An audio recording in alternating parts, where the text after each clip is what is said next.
Good morning. Good morning. So, hello. I'm so sorry to interrupt the conversation. No, it's okay. We're in the middle of connecting. Gotta love that. Whoosh. I use images, as you know, in many ways, as kind of translators from right to left and left to right. From limbic to logic to limbic. It's integrative. And one of my favorites is this one. This is actually children's pool. On a very rare day when it's humongous. And I think it's a marvelously metaphoric photo. And by the way, a lot of times I'll text these. I'll get you a set. You saw the one of Alex on the cliff. I love that one. Right? Remember that one? I call it sheer calm. You are, as therapists, never mind as parents, sometimes as friends, you are this wall, this breakwater. And life, whether it's the child, whether it's the dark side, whether whatever, is a... I tell parents all the time, you're that wall. Just hold on. Just hold on. It's going to be okay. They count on you. Because they got to have some shelter in here. They being the kids, they being your client, whatever. Just hold on. And so I have had parents where they just they'll look at that. I have on their phone, they'll look at that. Especially if they're in a divorce situation and they're mad at the other parents. Because a lot of times what they'll see is this is the other parent attacking them. And just say, just stay there. And that wall, by the way, has been there, I think almost 100 years. It's been there a long time. And it's a little bit worn for wear, but it stands. I don't know if it's ever been really repaired. Not much. Maybe the railing, but not the wall itself. It just, okay, so it's a great iconic image. What I'm saying is, you are, as a therapist, you're sometimes this wall here, this breakwater, children's pool. And you have to stay firm. And sometimes as a parent, you have to stay. And as a lover. Anyway, okay. Secondly, now that I got this working, since this is a topic at hand, see if I can get this to start from the beginning. Little pumpkin. Hello, little pumpkin. Talk to us. Now let's see if the sound works. Do I have the volume up on this? See if I have the volume up on this. Probably will be now too loud. Ooh, that's really loud. Good, a little bit down. Okay, pumpkin. Wait, can we get this? Talk to us. I watch TV. It's just some show that you just pretend. And when you explore, you get more imagination than you already have. And when you get more imagination, it makes you want to go deep.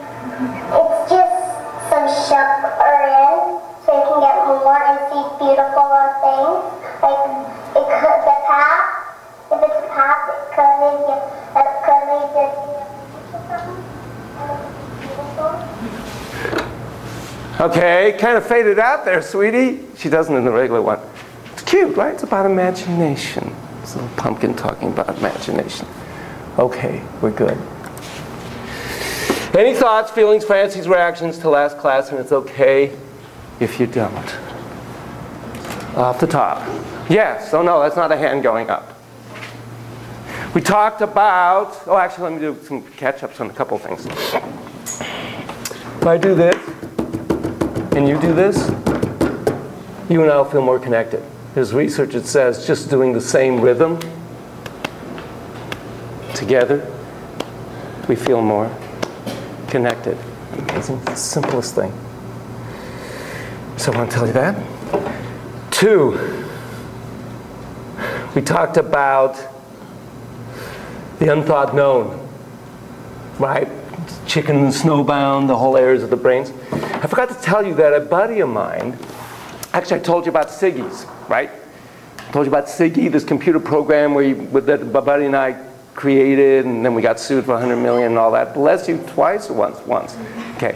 Well, he and I then went on to make effect check. In fact, you can go to effectcheck.com, you can take a look at what it is. And what it is, basically, is a program that looks at the impact, the emotional impact of words. So I thought it'd be like spell check, grammar check, effect check. You look at the effect. And it looks at words, the lexical meaning, which is the literal meaning of words, in terms of whether it affects happiness, confidence, compassion, anxiety, depression, anger. Those 6 dimensions. So I would never now say, never say never, that was an amygdalated word, I have you down for 4 o'clock today. Why wouldn't I say that, by the way? What's the lexical potential impact, meaning the literal interpretation? I have you down for 4 o'clock today. The word down scores on depression. It's about a 2 on depression. So instead I would say, you know, I've saved 4 o'clock for you today. You'll obviously get the difference. I believe, well, let me give you a little research thing. This is kind of a dark one, but it's true. So women in a waiting room who had a positive pap smear. So now they're going to have a biopsy, okay? And they did a transcription. I forgot what the task was in terms of words, but they had them, I think there was a dialogue, 5-minute dialogue or whatever. And they just did a transcription of that, and then an analysis of that, okay? So this is before they've had the biopsy. The women whose biopsy, good yawn, you don't have to cover yawns, yawns are important. Because our mirror neurons will all yawn now. So the women whose biopsy unfortunately was positive for a problem used words. And again, the word analysis, okay, I'll twist it up, was before they did the biopsy, okay? Used words that involved death and ending 5 times as much, 5 times as much as the women whose biopsy turned out to be the false positive on the other thing. There was no problem. 5 times as many words that have to do with death and ending. And let me just finish, and then I want to have a question. And research is always imperfect, oh, by the way. And the words, again, were very lexical. Meaning, God, that just kills me. I can't believe you said that. So funny. That's a really striking dress you have on. Again, it's the literal meaning of the words. That's all they looked at, not contextual, not the context. So that's what effect check does. Now, it was David, David's my buddy, and I sat and went through the various, there's the Harvard dictionary. I used the Gottschalk dictionary that I used on my projective site, sitetesting.com. So I had that, but it's also kind of just a sense of it. Down, But what's amazing is if you take all the big speeches, Gettysburg Address, you take the I Have a Dream speech, you take Kennedy's inauguration, you take those, and you effect check them, they are very much the way you expect them to be. They're full of compassion, they're full of, you leave there feeling confident. And you know how you're around certain people, and some people you just love to be around, and other people just kind of leave going, And I believe if you did a transcript, you would see they're saying things like, I've got you down to 4 instead of I've saved 4 o'clock for you. Could be wrong, but I believe they have. You have a comment or a question? Oh. Okay. If I just talk enough, eventually I'll cover it. That's cute. Yes? I also read research years ago about when you go to an interview and how you shouldn't say words that have any negative connotation, whether it's weakness or negative or bad or anything like that. You could turn it into something positive but still say what you were going to say. That's very good. There is a lot of research about impact of words, but a lot of it is contextual, which is fine because we are. See, the lexical, the I have you down for 4, I believe is, again, that's the amygdala fires on the word down. If we really could do an fMRI while we're talking, you'd see that the amygdala fires. And when it's saved for you, it doesn't. Contextual is prefrontal cortex. We then go, oh wait, I understand. In this context, I have you down for 4 actually just means blah, blah, blah, blah, blah. So, and prefrontal is so fast. But we first get it. Again, it's the chicken and the snow mound. It's that snowman part. It's down here. And it's really fascinating. So just know that. Okay. One other, oh, by the way. Oh, yes, please. Question. Is effect check something you can use with only transcriptions, or how do you use that? Right now it's set up for only verbal transcription. You go, and please, I'm not trying to get you, I'm not selling you anything. I think it's still a subscription model. You put your content of what it is you want analyzed. Actually, it is a cool thing. and you put it in there, in the place, and it'll analyze it for you. You press the button, and it'll analyze you and give you the scales, and it'll also tell you what part of the document is doing which thing. Because a lot of times you start, like we did the Obama thing, we did when he was being reelected, the debates, did all kinds of stuff with it. But again, who's got the time to really follow up?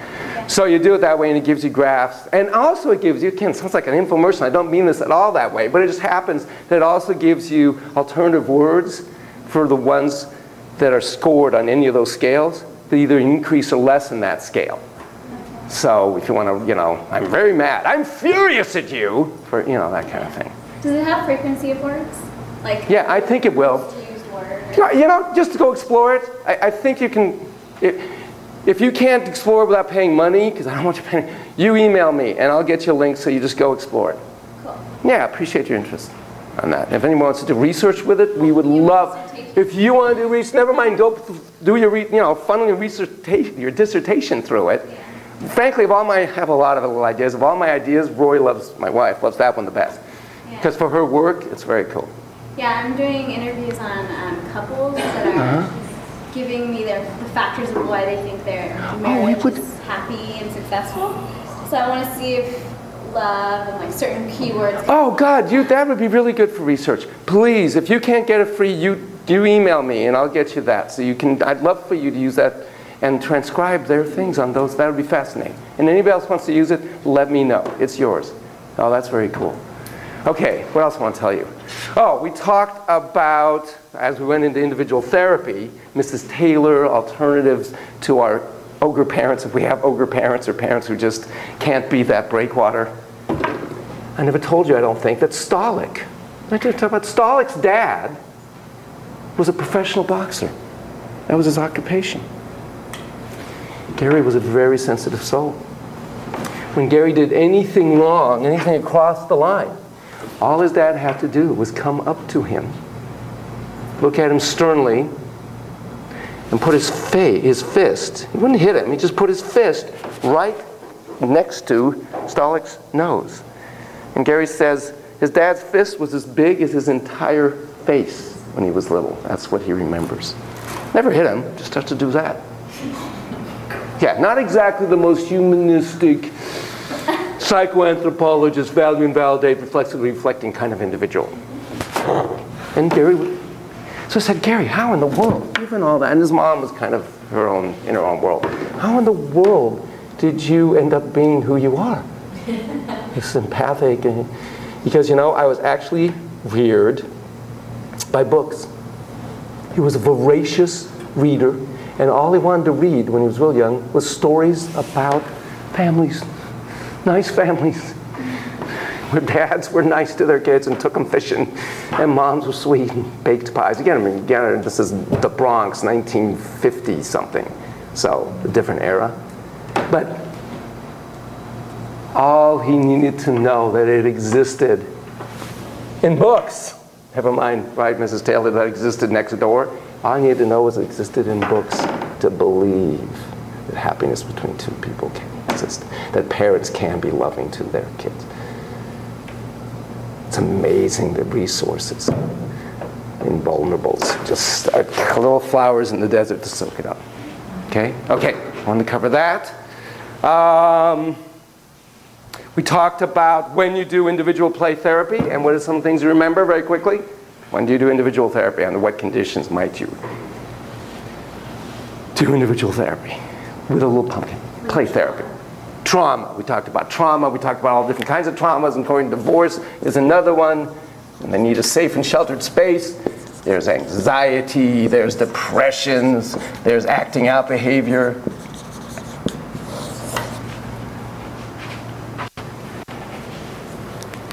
We talked about the physical conditions, different toys and things you might have. Bless you. One of the things I forgot to mention, walkie-talkies can be very helpful. It's fun. Puts you into the magic mind very quickly. There's a bunch of different. We talked about the psychological, the emotional, the psycho-emotional conditions that you're creating if you're doing this kind of individual play therapy in a traditional model. You're trying to create a psychologically safe environment. You value and validate. You reflexively reflect. You do all the stuff we're talking about on parenting, only mega-wise. You have 45 minutes to be with this child. It's an I-thou relationship. We talked about, remember the factors are involved? Do you remember the two? If you're gonna do this, you're gonna be significant in an individual's life, I believe. You're saying, I'm committing to being significant in your life. Remember, there's, in the overgeneralized way, two broad rubrics of types of therapy. Remember those? Time and availability. Oh, correct. Well, the two broad rubrics is relationally based, skill acquisition based. Psychoanalytic, humanistic, those types. Cognitive behavioral, behaviorism, those types. It's not, doesn't need to be an either or, but it feels like that. But yes, so this is a relationally based model that the healing comes through the relationship. Even the most staunch behaviorists would still say you have to gain a rapport with the client. Spend 5 minutes, now we have a rapport, now we move on. Being facetious, all right, relationally based. And yes, if you're going to be significant, you have got to have time, and you've got to have what I called availability. You know, there's a lot of other words you might be able to come up with, but so let me tell you something about time. I said around 6 months or so at least. I told you that I've seen, I texted this morning. He's now in college, and I saw him when he was 10. And I've seen him throughout his growing up at various junctures. For a while I saw him a lot. And then I didn't see him for years. Then when he was a senior and going through the transition of choosing colleges, I saw him for a few times. Off he went. And then we started texting a little bit. And I just texted, he texted me, yes, I just texted him this morning. Okay. The most long-term, I think I told you this one. The guy I saw when he was like 12, right. And then he Skyped me from New York City when he's 34. And had questions about whether he should marry this woman. Good to say, wow, you've grown up. My God, you're shaving. I have one, and I forgot to tell you this one. She's the longest ongoing. I started seeing her, actually, truth be known, she was a kid that came up here and played when she was 3 years old. And she's living with her grandpa. Actually, it's a grandma. I changed things around for confidentiality, but you need to know why. It's actually her grandma. See, sometimes it's a good reason to tell a lie. Never mind Aunt Frank, hiding Aunt Frank. So she's up here, she's 3 years old, and afterwards, her grandma said, I'm raising her alone. Dad's an addict and out of it. Mom's an addict and out of it. You seem like a kind man. I want you to basically be significant in her life. I want to bring her to you until she's 18. I said, pleasure and privilege. And I have seen her since she was 3 years old. I now see her once a month. I used to see her every week, and then it was every other week. Again, I like duration over frequency. Right? 6 months every other week, better to me than once a week for 3 months. And for the last probably 5 years or whatever it's been, I've seen her once a month. When she was, so I am significant in her life. It's a privilege, and she goes through stuff. Sometimes I am, and the grandma is that harbor breakwater. And I remember when she was about 10. No, probably it was 12. And she asked me, would you go to the father-daughter dance with me? So what did I do on that one? No right wrongs. What would you have done? No right wrongs. So would you go to the father-daughter dance with me? With no right wrongs? With no right wrongs. I mean, you would have gone. That's fine. There's no... I don't know. Yeah, I mean, the problem is you don't know all the situation, the context, and everything else. I actually did not go. Of course, I kind of like teared immediately, like, wow, what an honor, and what a privilege. I I don't know why exactly, because I do love you. And I do tell her I love her, because I do love her. It just doesn't totally feel right. I don't know why. But I love you, and it's such an honor. And she said, oh, that's okay. I wasn't sure either. She was fine with it. It's never come up after. It just, I mean, I've told you I've gone to, you know, the woman who then was in a play, the girl was, and I even gave her flowers. I mean, there's something like going, the father, I'm not your dad. Well, you know, I know how much you want him. And it's such an honor that you want me as your dad, that you kind of see me as your dad. It's just so cool. Just so cool, but I don't know how to put it right. But then it felt too, that's a different level. Go take her to the father-daughter dance, be with her, pretend I'm her dad. Didn't feel right. But I got the message, and I honored that. Okay, so be significant. Now, what we didn't cover, because then I went off into play, is traits, qualities, attributes, characteristics, my name and that profiles and Rorschach protocols, that might be useful to being a play therapist. Now, if you have none of these criteria, it does not mean you're doomed to not be a good individual play therapist. It does not mean that. But it can be useful to have at least some of these traits, attributes, characteristics. Well, boy, what you thinking? What might be useful traits if you're going to be an individual play therapist? I want you to turn it off. Thank you. Playful, not too serious.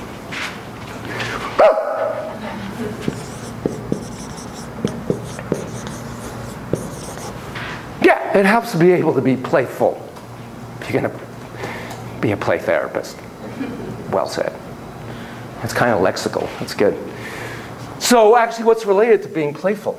We're going to go.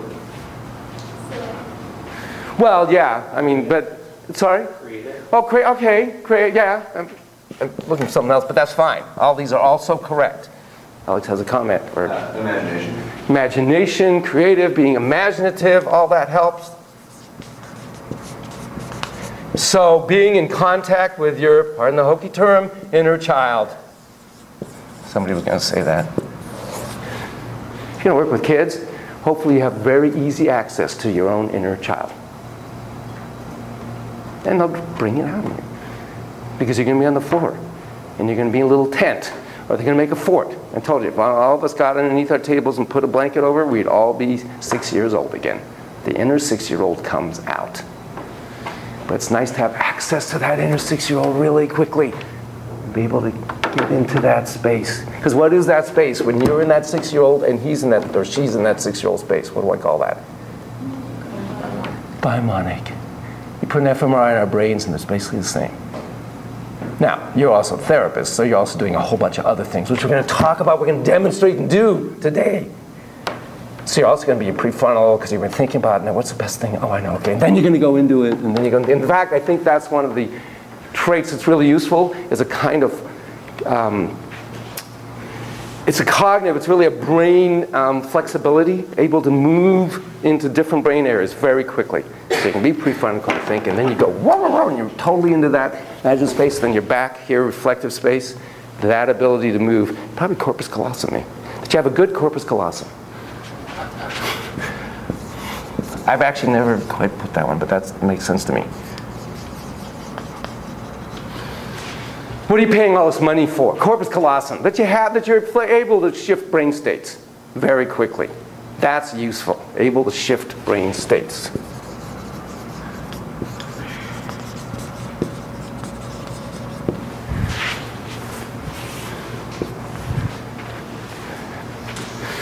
Okay, what are you paying all this money for? Paying a bunch of money, folks. You pay a bunch of money to be in this class. Skills? Yes, knowledge and skills. I wouldn't be teaching this class if I didn't believe it's useful to have knowledge and skills. Knowledge about the field. And certainly some skills. I'm very committed to teaching you folks some specific skills. We're not just music theory. And I know I'm not your intern supervisor or anything like that, but I want you to learn some very specific ways to hold this guitar and learn some chords. You can go play whatever music you want out there. When I got my guitar from Spain, Cordoba, he looked at me and he said, "No blues." I haven't played blues on that guitar. He's wrong, though, because blues is American flamenco, but that's a different discussion. Yeah. Now, it is humbling, by the way, when we get to filial therapy, they teach 6th graders reflective play skills. Now, that is still a skill, and they can do wonderful things with 3rd graders. And Stolic did a lot of research with undergrads and other folk. He now actually works with elderly also. And they do wonderful things with kids being taught basically what the next 3 sessions we're going to do. And some of the data is about as impressive as professionals. Kind of humbling. But those taught some skills. Now, some folks are just very naturally gifted in there. Mrs. Taylor knew how to be with kids. But she still, if you did a videotape, you'd see there's knowledge and skill. But I also want you to have some theoretical knowledge. I think that's useful. Other things that might come up as you're thinking about it.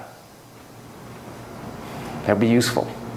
The amplified empathy that you call it?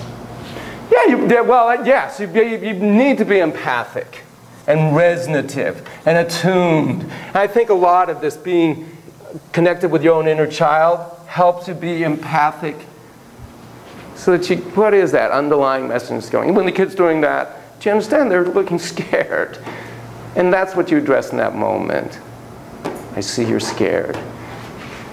Again, when you see Carl tape next time, when he says to me, "Mommy," I realize, oh, first I think you want your mom, then I realize you're feeling as if I'm your mom. That's a kind of empathy.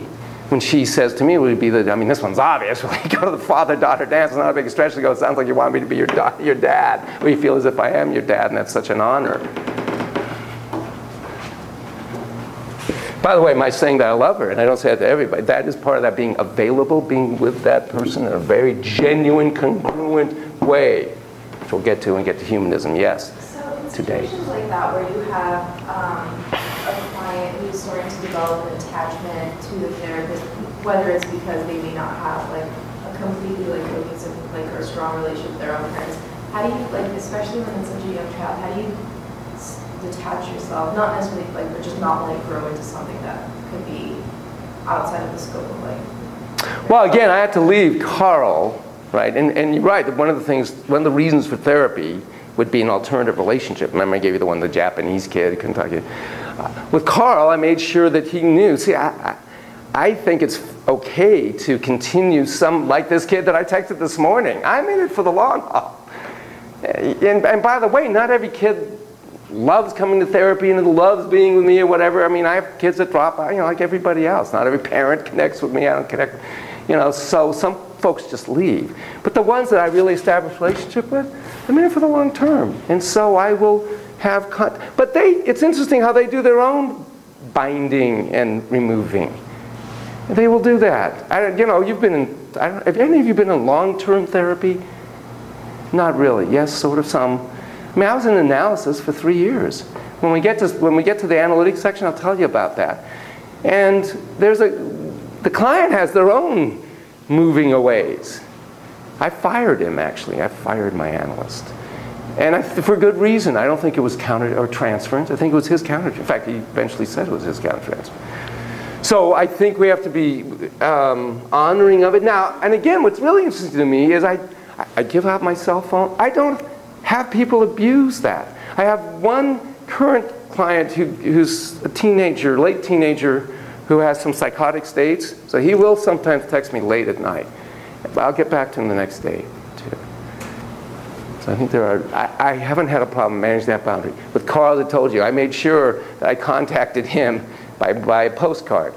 When I got to Michigan at Christmas and his birthday, and then that was it. And he sent me one thing, and I have never heard since. It's a good question, though. So speaking of that, actually that's perfect. Another criteria, and this is probably in some ways hardest for you folks, given your situations, circumstances. Kids can be extremely gratifying. They will tell you, I'd rather be here than at Disneyland. They will get very attached. They are very excited. The one I'm seeing today, I see her once a month. It's definitely vitamin supplement. She's a delight. She's just a delight. And she's 4 years old now. And she wears different costumes for me each time. She likes to hide, and then she comes out. And she's like this fairy princess or whatever she is. And her parents, it's a lesbian couple. They're wonderful professional people. The issues that brought them there are done. There are no overt symptoms. But she loves it. It's a positive experience. So I see her once a month. And she beams. And she's excited. Well, it can be extremely gratifying. Wow, man, you're adored. You're just, you know, and they go excited and they grab your leg. Hi, Irene. All that other stuff. You're a volcano head. Ah. Oh. I have one, oh, this one was really good. He looked at me after the first session. What did he call me? You're not a doctor. You're Playman. I said, oh, that's so cool. Yes, Playman. I should have it like PM. Yes, I am Playman. See all kinds of ways. It's incredibly gratifying. You get very involved. Now remember the PETA? What was that? Remember that one? Yes, pain in the ass. I love call. Do I want to go give him a postcard for, oh my God, I'm just starting grad school. You think I have time? Oh, actually, I have to restart. I have time to, no. I'm not doing it for me. I'm not doing this for me. I mean, yeah, I get graphic. By the way, I sent you a bunch of stuff. I'm assuming you got those emails, including that cool quote from the guy who started Surf Aid. God, that was a cool quote. So yeah, we do things so we feel like we're doing something worthwhile in life. But it's not about me, it's about them. So you better have a life that's full and fulfills you outside of, in addition to seeing these little pumpkins. Because I don't and you don't want them to be fulfilling your intimacy needs and your needs to feel important. You get it? So get a life. Get a life. As you see, I love acronyms. Gal, man, get a life. Or get a golden retriever puppy. And they will wag their tail and pee-pee on the floor when you get home. And they'll be so excited to see you. And they'll look at you. And again, you'll look in their eyes. And you will be once more 3 months old looking at your mommy and whoever's your caretaker's eyes. You'll be in that blissful state. And your oxytocin will rise. And your cortisol will drop. And all that stuff. That's wonderful. Do it with a puppy. Don't do it with us kids. Now, I don't mean don't have fun. I don't mean don't, you've heard all that, but you gotta have a life. Okay, and the other thing is, of course, kind of along with having a life, I do believe, of course, that you have the tight phenom for the kids you see. You gotta have a twinkle in the eye for the kids you see. You gotta have by the way, you gotta like kids. Way back when this class was required, I don't think it's required. It was required. And they were big classes in those days, like 25, 30 people, whatever. I'd always have one or two come up, you know, like, what do you want out of this class? To get out of this class, because I hate kids. I hated being a child. I don't like kids. I'm not going to work with kids, but I've got to take this class. And usually, in fact, I guess I could say 100% of the time, somewhere along the line or at the end, they say, you know, I realized I hated kids because I was scared of kids. I didn't know. I'm so sorry. I didn't turn you off. You are off now. I'm not going to be the absent presence. I'm here. I'm present. See, it took me away for a moment. See what that does? It's usually about fear. And when they now know a way of being with kids, in fact, one of them said, I want to work with kids. Now I can say, yes, you're going to be a playman or a playwoman. So you got to like kids, and you got to have a twinkle in the eye. It doesn't mean throughout every session. I remember one kid I did not have a particular twinkle in the eye for. He was encopretic. And he came into the session, and he looked at me, not to be gross, and went, and his face got all red. And I said, it looks like you're going to the bathroom. Do you want to go to the bathroom? No, I'm done. And he smelled. And it was hard to have that twinkle in the eye. I ended up doing family therapy with them. Dad was encopretic till ages whatever. You're not going to have a twinkle in the eye for every kid you see. Doesn't mean you fire them as clients. So you work at that. Or you change modalities if you have to. Okay, I think we have covered all the basics. Any other one that you can think of? Not, that's okay. Let me see my list. My list. Oh yeah, this is a good one. There is something about faith. Again, being that breakwater. I will send you, in this day of evidence-based, rightfully evidence-based therapy, I will certainly send you articles that, and meta-studies that say being this way with a child over 10 weeks or whatever makes a difference in the symptomatology, improves it and whatnot. So I do believe it's an empirically based approach. I think we only can teach now empirically based approaches, which is interesting in itself. Nonetheless, the most common thing, both the parents and when you're starting out, you will feel is, well, what am I doing? I'm just playing with this kid. Now, we're always going to talk a lot about play and why that in and of itself is incredibly valuable, and that play is becoming I worry for the well-being of the magic mind, and for play becomes more and more distinct. Did you see that article, by the way, about play? The guy, it actually ended up more about education and how we're playing less. Kids don't have an opportunity. Doing sports, my kid did sport, does not play. That is not play. That's a whole other endeavor that really has to do with competence mastery, being causative agencies. It is less and less, yes. I've kind of a little tiny aside, but it goes back to this. Oh, I never do asides, so this is going to be really different for this class.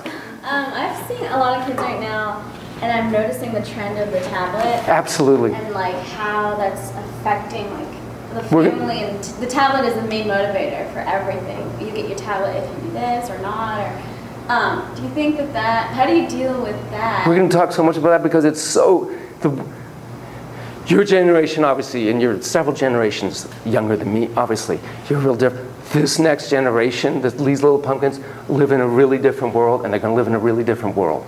I mean, screens are taking over. We're going to move into play, and then we're going to move into humanism. We're going to play. So when we talk about play, it changes how they are in the office. It changes how they do a sand world. It's amazing to me. I mean, I'll give you a preview. This kid did a sand world as if it was a video game. He saw it as a video game. And in fact, I mean, not psychotic or anything, but that's his frame of reference. It changes how our world view. And so our templates of existence change. I mean, it's amazing. So he would, when he wanted to get an object, he would say, okay, I'm pausing the game. And he would press like at the sand. He knows it's not literally, but that's his reference point. Everything pauses now. And you go pick up objects. He was playing Halo. Basically, it was like Halo to him. He was a sand world. It wasn't actually Halo, but he approached it. He said, well, this is like Halo. And he did all his figures and it was amazing to me how he perceived it. And we were like viewers participating in this game. Are you getting how? Yeah, it changes how you see it. Another kid, and this is fine, it's kind of an amalgamation. He did Magic Mind, but he'll go to YouTube and he'd find the Bond theme. And he would have that playing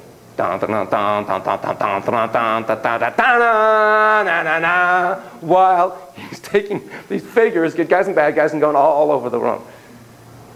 So he's kind of amalgamating. I never had that before. But we'll talk more, but that is very different. So there's the kind of faith in, and I know faith is not a word much used in grad schools, never mind soul, that there's a process here. Now again, part of being that breakwater is, okay, there's a process here. I am committed to this process. And when you commit in a relationship, sometimes you're going to have disconnections, and sometimes you're going to have deep connections, and 2 days back, all that stuff. But that there's a trust that this is meaningful, that this moves and creates change in the schema of self, because that's really what this is about. This is, when you're doing relationally based therapy, and that's why it's not really just about skills, you're trying to change the schema of belief about self, or at least the self-hating, self-doubting part is much less than the I accept who I am part, the compassionate observer part that's soaking in how you are with them, so then they are with themselves that way. Okay? Okay. Let us define play, since I make such a big thing out of it. This is a very non-parsimonious definition. I sat around one day and thought, you know, I talk so much about play, why don't I define it in a way that covers whatever it is I believe is important about play. Okay? So I'm going to fill up this blackboard. Just know that. But I'll do a sentence and I'll go back, etc. And then we'll review each part of it. Play is an intrinsically, did I spell it right? Doesn't matter, you spell it right. Intrinsically motivated activity in language embedded in a developmental stage. Play is an intrinsically motivated activity and language embedded in a developmental stage by which the child communicates. If the language is going to communicate, which the child communicates. The child manipulates and explores. You could add other words here, by the way. Her, his relevant concerns, what's up for them in their lives, their perceptions, their conceptions, their experiences,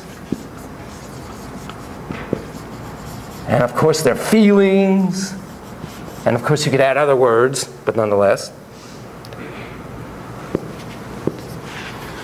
Plays intrinsically motivated activity in language, embedded in a developmental stage, by which the child communicates, manipulates, and explores her, his relevant concerns, perceptions, conceptions, experiences, feelings,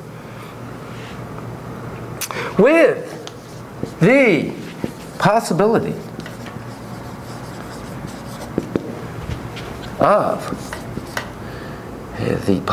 of resolving and expanding her, his way of managing and assimilating such, oh God, here we go, psychology's favorite word, issues. Intrinsically motive activity in language, embedded in the developmental stage, child communicates, manipulates, explores relevant concerns, perceptions, conceptions, experiences, and feelings, with the possibility of resolving and expanding his, her way of managing and assimilating such issues, as well as developing, learning. You develop, you learn, you practice, practicing, and mastering new perceptions and concepts. No, perceptions, concepts, and ways of responding. Concepts and ways of responding. In a context that is understood to be make-believe.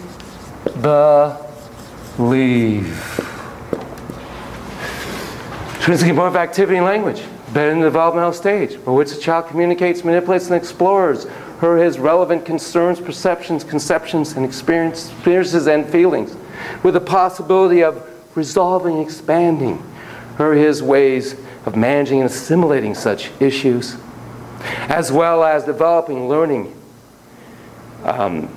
practicing, and mastering new perceptions, conceptions, and ways of responding All of this in a context that is understood to be make-believe. Intrinsically motivated. You show me a little pumpkin who doesn't play, and I will show you, I'm sorry, one sick cookie. I don't say that as a pejorative or a criticism. I say that as an observation. You show me a child who doesn't play, and I'll show you somebody who is severely autistic on that spectrum. Severely autistic. Psychotic, schizophrenic. Something's really wrong with the neural hardware if you, as a little pumpkin, do not play. I hope you saw that article on trans-species play. We're not the only ones who play. Play is a necessity for existence. It's a necessity. So it's intrinsically motivated. Some kids get very OCD, very anxious, and they're very scared to let that part go. It's intrinsically motivated. Obviously, it's an activity because you do it, and it's a language. It is communicating. I always say, you got to speak playese. It is their own language, and it is the natural language of the child. This thing called words is foreign. They're learning, and they need to learn, oh, by the way, and they want to learn this foreign language called English, in our case, or whatever it is. It's weird. Remember when I studied for GREs, I knew I had to learn a lot of vocabulary. So it's weird to me when English became like a foreign language. Erudition. What was erudition? That's not something that like you do on a hot day. Let's throw some erudition on. Whew, I feel better already. Do you know what erudition is? It's okay if you don't. It's being kind of wise, intelligent, knowledgeable. Perspicacious is bright and sharp. Erudite is cultured, knowledgeable, that kind of thing. Anyway, it was weird when English became a foreign language, so I thought, well, what's natural? What's my natural language state then if it isn't really English? If it's all learned. That's the natural language state. It's called play. And that's really interesting, and that's really important. If you're going to be bimonic and connect with kids, you're going to need to play with them. That's their natural language. Now, we're neurointegral. We want to integrate different areas of the brain. So we also do talk. That's important, that we do both, as you'll see in Whole Brain Child. All right, intrinsically, it's a language. It's embedded in developmental stage, you betcha. Your little pumpkin zero, you have a question or thought? I do have a question. I could see that in your face. I'm trying, to articulate it. Please. Do that. So you were saying that if a child isn't playing, that there is something obviously critically wrong. And I'm just wondering, in terms of somebody that's raised maybe in an environment like of severe neglect, and maybe doesn't kind of learn that sort of reciprocal. Is there some sort of critical period for them to be able to develop that if they're taken out of that home and placed in a more appropriate environment? Great question. I don't know the answer. My fantasy, even what's amazing, what's so heartening, is the longing to play is so great. A child will play with anything. So you can deprive them, stick them in a room, they probably will do what we call play. They'll find something. If there's some object, they will pretend it's something else and engage with that object in what we would call play. See, that's the bind. We unfortunately trivialize the word itself. It sounds trivial. Oh, let's go, just go out and play. We're just playing. Why am I paying you $150 for 40 minutes of playing with my kid? I can have a babysitter do that. It just sounds like a trivial little fun side thing to do. It's not at all. It's profound and it's necessary. Kids in India will go to these polluted rivers and hunt little bottle caps so that they can play doing the tea ceremonies that the wealthy people do. Unfortunately, they then drink the polluted water and can get tuberculosis and other diseases. But the will to play, the drive to play is unstoppable. But I don't know the actual research on that, but it's a really interesting point. I bet we'd see the kid play. Because it changes your brain structure to not have an interactions. So I don't know how it does at that level. So 0 to 2 is you're in your motor stage. And your play is sensory motor play. And one of the fun things you like to do, because again, when you're born, you can grab. You have to learn to let go. So you'll play, and you watch, and then it gets very reinforcing because it goes to the parent or caregiver goes, ah, and that's an interesting reaction. So what am I being now in this case? Yes, you smart one.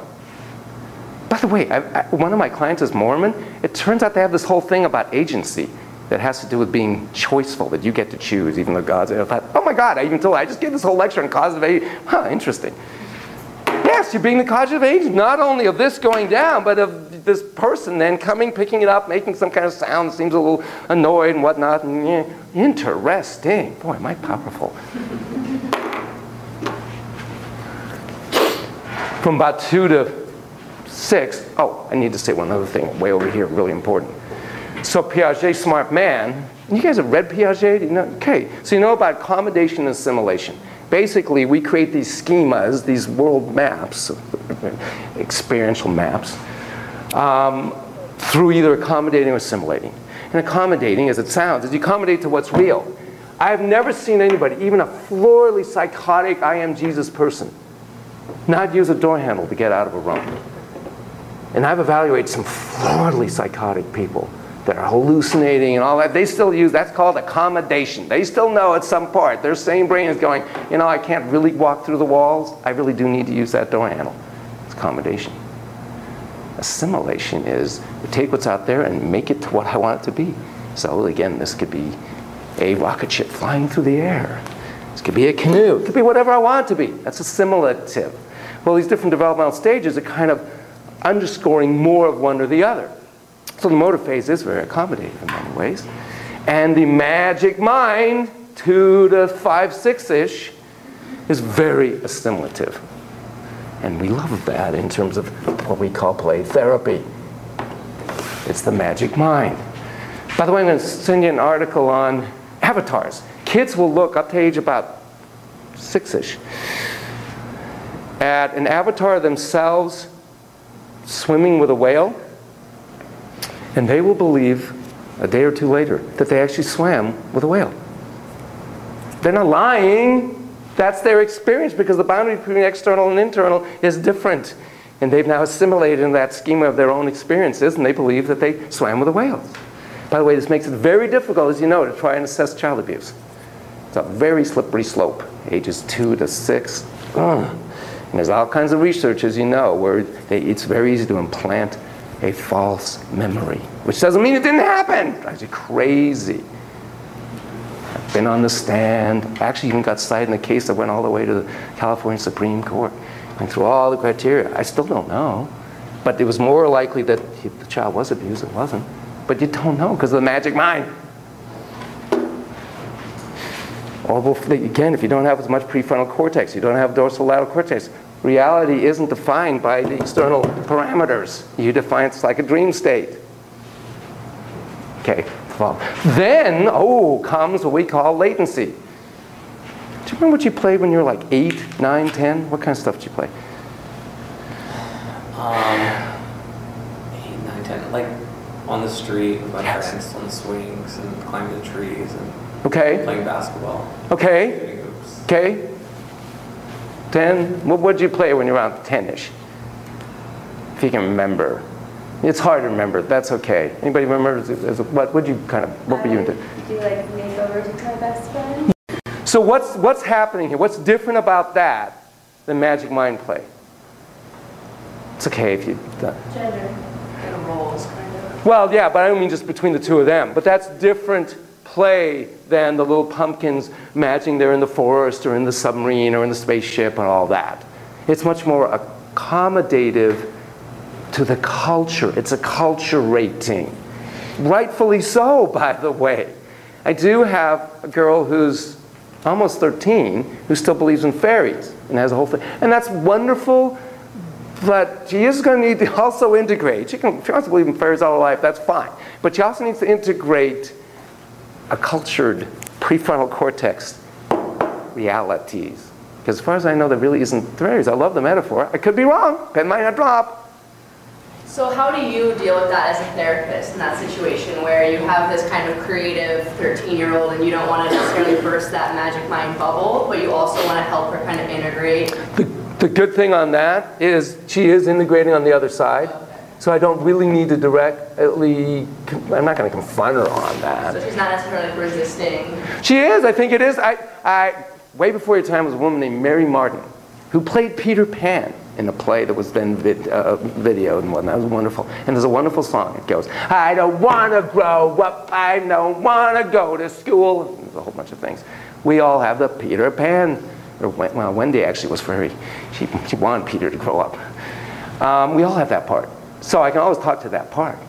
Then there is the other part, and this is faith, by the way. This is humanistic belief and other beliefs. There is the will to grow, to be all that we can be. There is that drive, that will. So there's that part. So if I'm always trying to help the healthiest part of that individual, whether it's adult, child, or myself, how do I support? Every part needs its voice. Remember I talked about witness? I mean, the whole thing about that. Read you that thing from that movie? I love that. About we all got to have a witness to our truths. I tell that to kids and adults whenever I see it. I'm your witness to your truths. You have all these parts. I want to hear every one of them. They have a voice. They need to be heard. Play is how the child speaks their truth. So as a play therapist, the way you witness the child's truths is through their play. So I want to hear all the parts. Now with her, fortunately, there is this other part. She also has a precocious sister. And yeah, she's resisting, scary, but she's also intrigued. And her sister's doing the whole, she's the other side of it. She's over precocious. So, it's a good point. So what happens when you're 8-ish, 9-ish, McGoldrick and I would play Army. Now, all of a sudden, there's all kinds of those fantasy on one end, because we know we're not really in a war zone, thank God. But it's a ton of fun, but there's all kinds of rules. See, if you really looked at, you were trying to actually do makeup and whatnot, like being a big person. Basketball, all those sports have all kinds of rules. You have to accommodate to those rules. So you're learning about following rules, absorbing rules, making up your own rules. We had all kinds of rules about whether you got shot or not, and what conditions would count as a kill. And if you violate, and that's when you start hearing, right? You're cheating!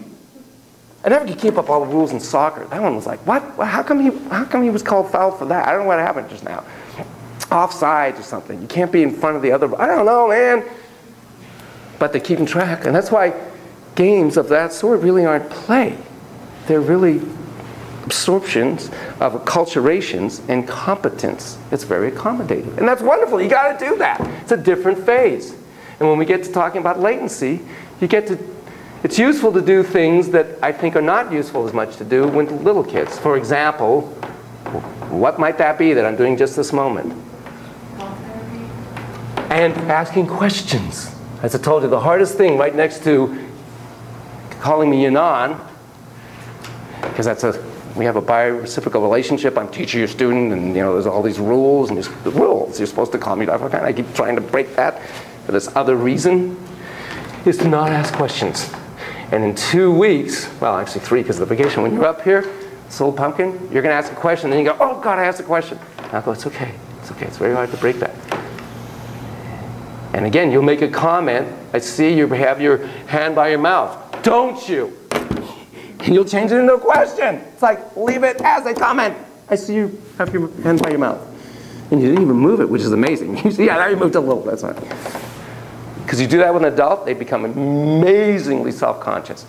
Like, why are you, because we assume there's some judgment about that. And you do that with a kid, it's like, yeah, now by your ears, and now on your head, and now under your chin, and now you're pointing towards your eyes.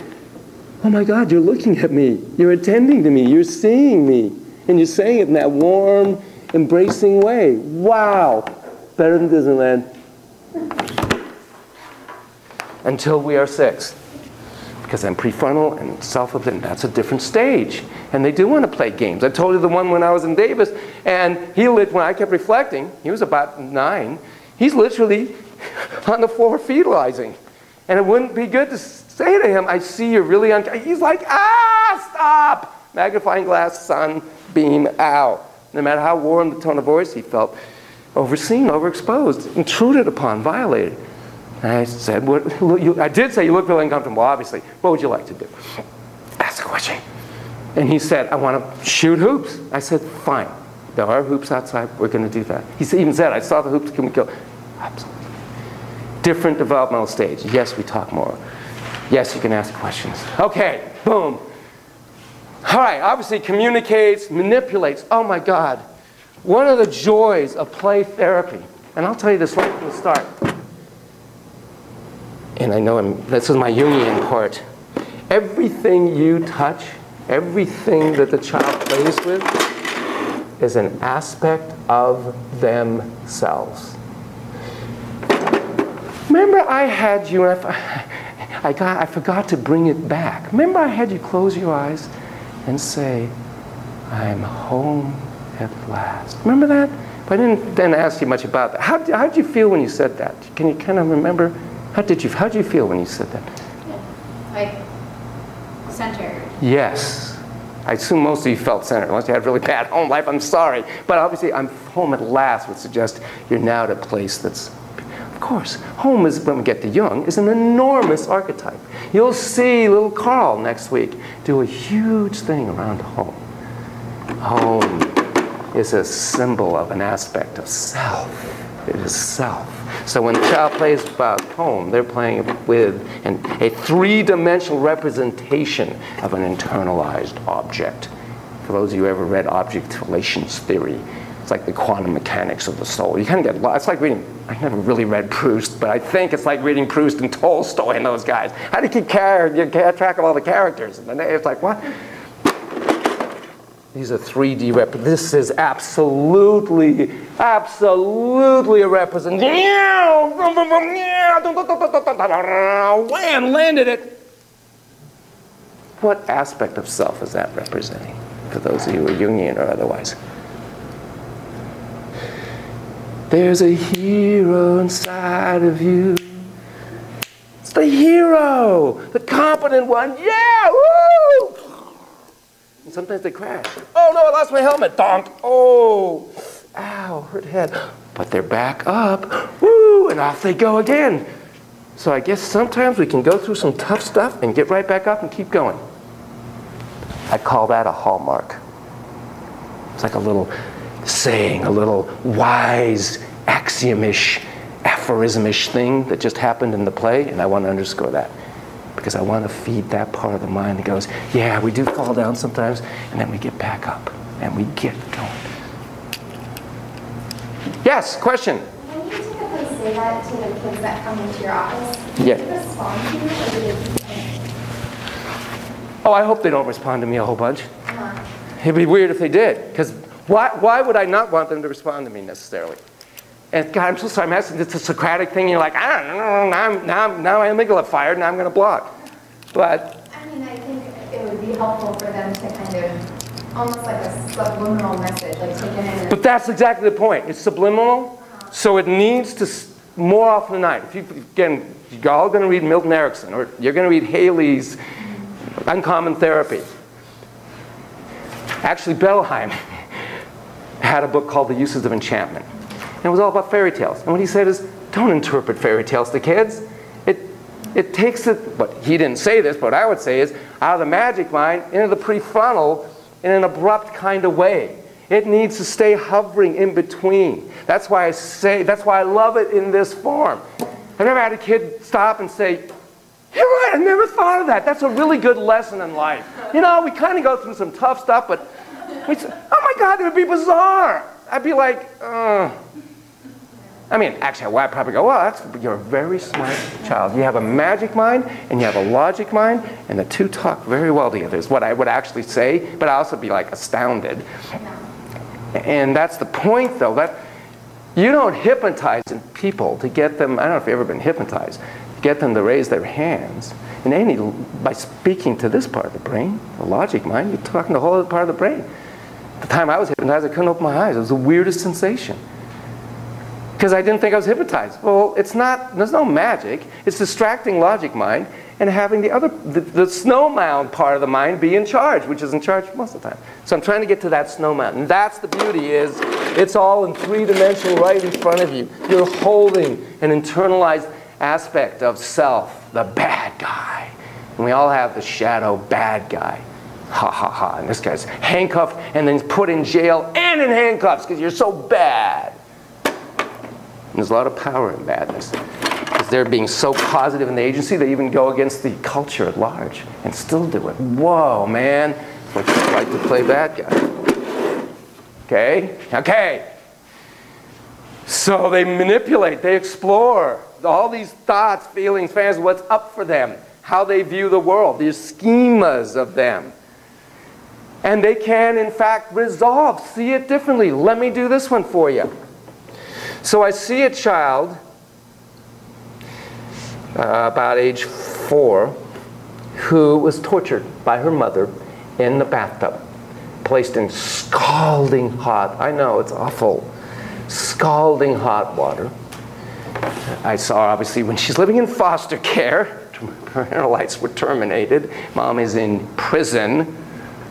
She had scars. Oh, nice little pumpkin, adorable little pumpkin.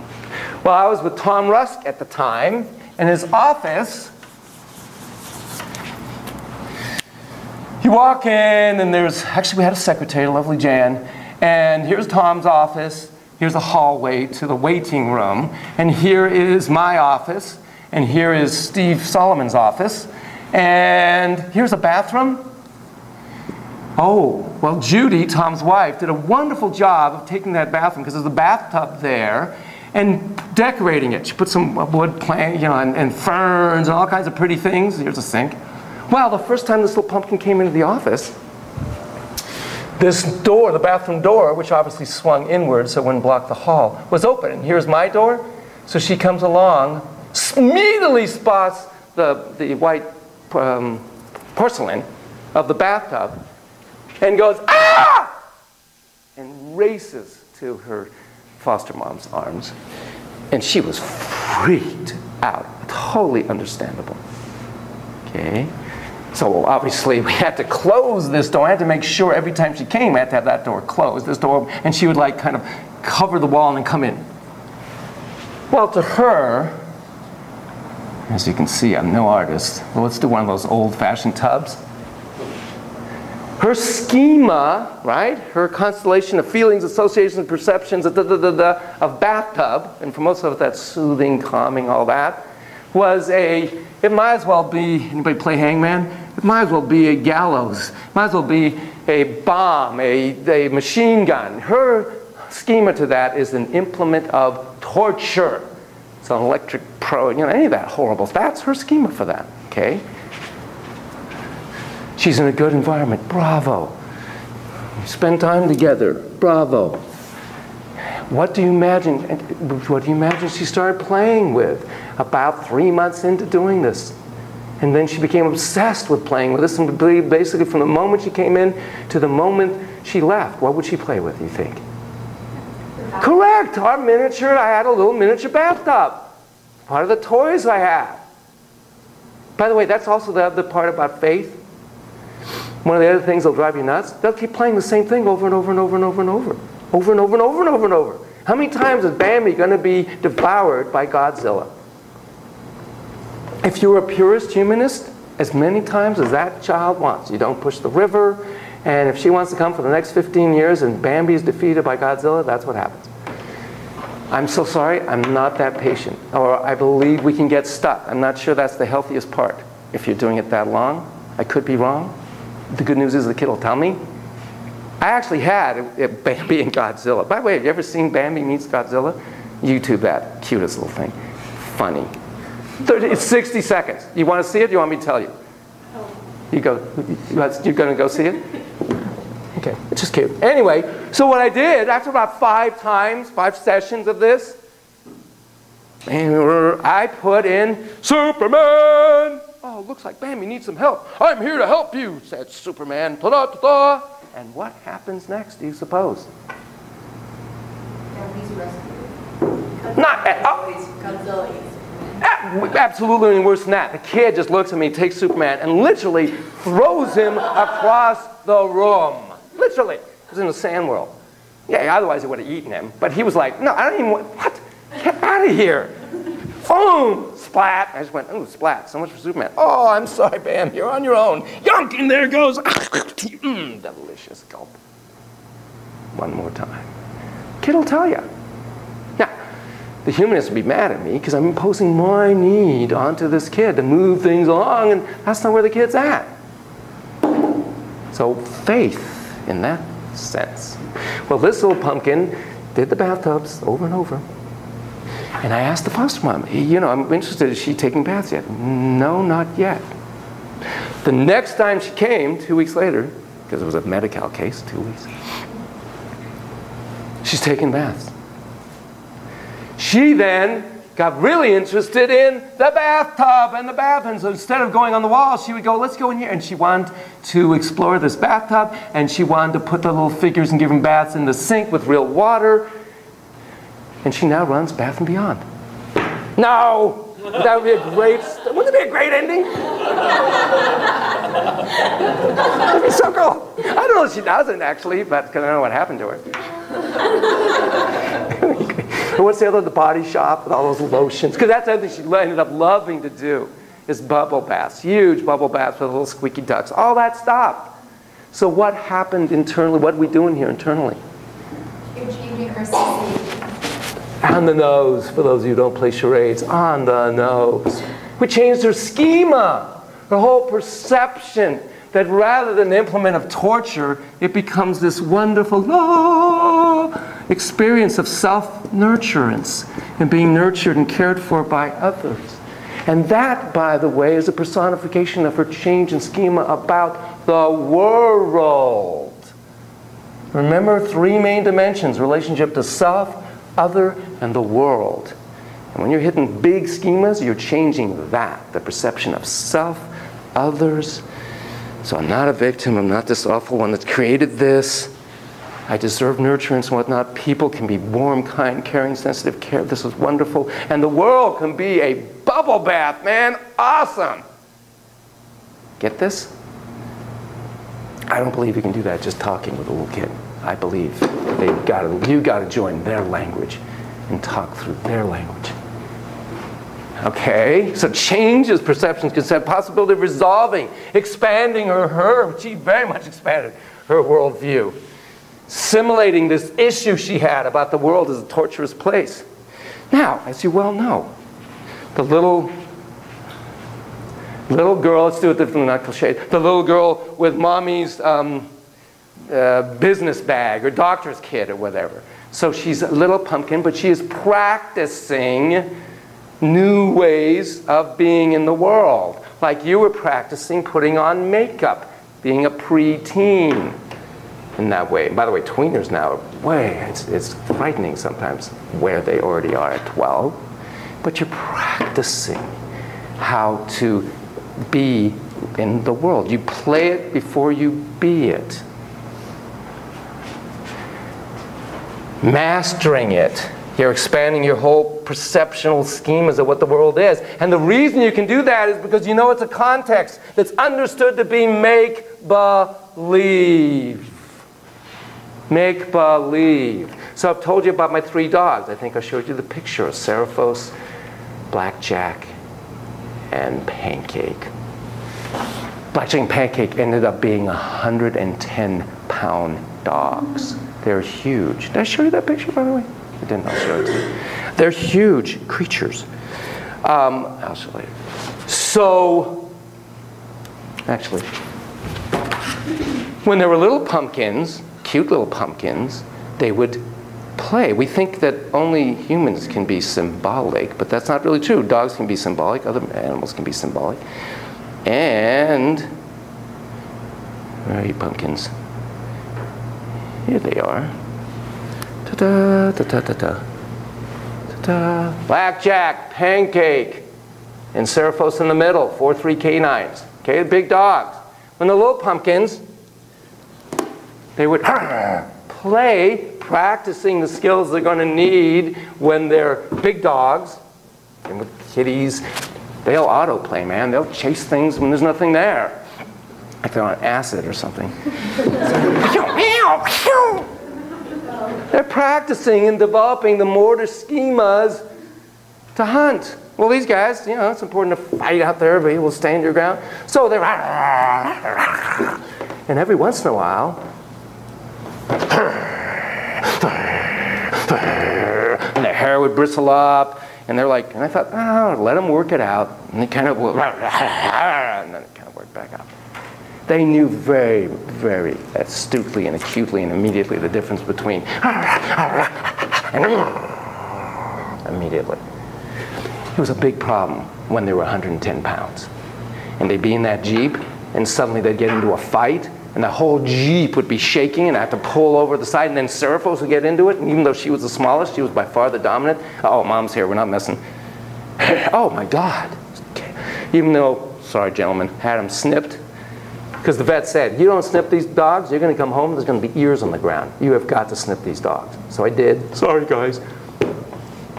It helped, but they still get in a fight sometimes. Hoses.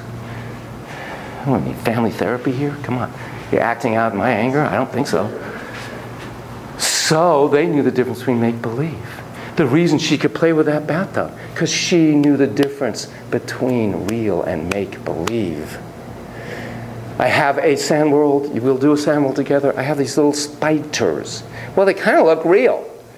And when kids first see it, they're kind of like, whoa. Well, if you're a borderline-esque kid, you keep coming back to that whoa, because you keep thinking it's real, even though you know, I'll take it out and go, I can even put it on my tongue, not real.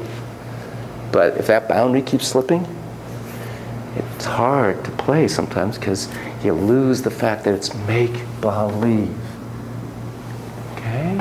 Thoughts, feelings, fantasies, reactions? I'm going to need to take a break soon, I can tell. Okay? Okay, go take a break. Come back at 5 after. We'll do the next piece on this. So like I was saying, good tracking. Context understood to be make-believe. Play in that sense makes the unbearable palpable. Obviously the bathtub, that whole trauma was unbearable. Play created a context in which it was palpable, therefore able to be integrated, assimilated into prefrontal and changed experience. That's what trauma work does. It's integrative. There was a movie, which reminded me, called It's a Beautiful Life. The guy won the Academy Award, it turns out it was 1997. And have you ever seen that movie? Yeah, basically it's World War II, and he tells his kid that what's going on is actually a big game. So he creates the context that this is make-believe. Yeah, the ending's sad. Pissed me off, actually. I don't think they had to have that ending, but whatever. I won't tell you in case you want to see the ending, but you already know it's going to be bad. He makes the unbearable palpable. Play does that a lot. So one of the things that play develops is the sense of abstract reasoning. If you think about it, because the kid knows it's not really real, therefore it's a symbol, an abstraction. Oh, I see, this stands for this. This little play bathtub stands for big bath. Oh, I get it. That's profound. That's what makes us different theoretically than the other bipeds and quadrupeds out there. We have abstract reasoning, though actually monkeys, some other creatures have some of that. Okay? Other things that the magic of play does. What are you doing right this moment? Or at least faking it really well. Exactly. And guess where you learn to do that? In a lot of different places, including play. It was so imploring you. It was so engaging of you that you learned to attend. And yes, there's ADHD, and not everybody attends in the same ways. Again, that's not an attention deficit, it's an interest deficit. Get interested in a lot of different things at a lot of different moments. But nonetheless, play got you focused into something that just was magical to you. You got to, and I reflect on this one a lot, kids very quickly know what they want to play with and don't want to play with. Like when that kid threw out the Superman. Remember I told you the two sets of feelings, right? Mad, sad, glad, scared, and what's the other important set of feelings? Feels right. Exactly. The wise one that says this is right to do or this doesn't feel right. Didn't feel right to go with my sweet pumpkin to father-mother dance or father-daughter dance, whatever. Doesn't feel right. Where do they develop that, among other places? In play. So one of the things I've had, boy, you really know what feels right to you and what doesn't. And that will serve you well in life.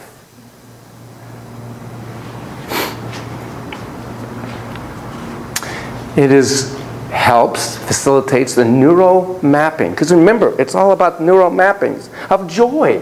They experience an enormous amount of joy in play.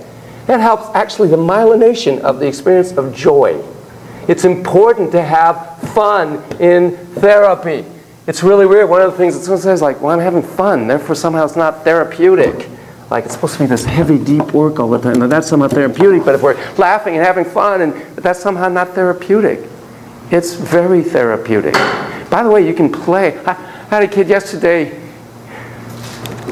He is 12-ish, so he's not playing with that stuff anymore. He does sand whirls sometimes. But he's scared of his dad, who was abusive to him and whatnot. They're now doing reunification therapy. And we're sitting and talking, and we just go off into this whole fantasy. He says, you know, I want a bodyguard. And I went, yeah. What are you seeing? Oh, he was a big guy. I said, yeah. And like a Doberman. Yeah, no. And we got in this whole magic mind space here. Because that's what happens as you get older. It gets here and less out there. It's a neuromapping of the sense of being a causative agent. Because you get to create what you want to create, what feels right now. You get to create that. You get to feel empowered. One of the reasons they, again, want to shoot guns is they feel powerful. I can make this happen way over there. I can do all kinds of things. Now, drag and drop. You know drag and drop from computers, right? You take one file or folder from one folder and you drag and drop it into the other. Well, I dare say that's what play does. That is, you take a feeling state that you evoke, like being that motorcyclist going wee, wee, wee. That's a feeling, neuro-feeling state of yay, and you take that into the world out there. That's how you can feel competent. That's why they love superheroes. Talk about being a causative agent. Oh my God. They identify mirror neurons. I am that. They'll walk around town with costumes on. I am Batman. But that's a way of practicing the sense of, I want that. I want your hero in that sense of being Catwoman or whoever your hero is when you're doing your oral presentation. Reconnect. That's a drag and drop. Structure magic. Bandler and Grindler. Virginia Satir. Again, Milton Erickson. We're very good. As I told you, Milton Erickson was very aware of the fact that when you were 2 years old and you let go and you took that step, yes! That was a feeling stick. It's always there. So the question is, how do you reconnect with that little 2-year-old that felt so marvelous, self-marveled at her own competence? Okay, you getting this? Play does that. It's a drag and drop. In many ways, it's the birth of it facilitates the birth of the PFC. You start an orbital funnel. And then when you watch a kid and really immersed in their play, and they're thinking, they're figuring out stuff. They're doing isometrics of the PFC. They're immersed, you're in this bubble with them as they're processing through, and you'll see it when the kids come up here. This concept of what it is to fix this or do that, they're practicing. We are the storytelling people. The way a child tells the narrative of their life is through their play. And you can be a co-narrator. Sometimes you're a witness and listen. And sometimes you co-narrate. It's kind of like you're playing. Now you're the rhythm guitar. But every once in a while, the kid says, wait, you take the lead. Oh, okay. And then they take the lead. And now you're playing together. And the whole becomes greater than the parts. And the good news is, because you've said you can think, feel, say anything, do about anything, you're the boss in here. If it doesn't like the chord structure, they go, let's change keys. Okay, you're the boss. So you co-narrate the story of their lives.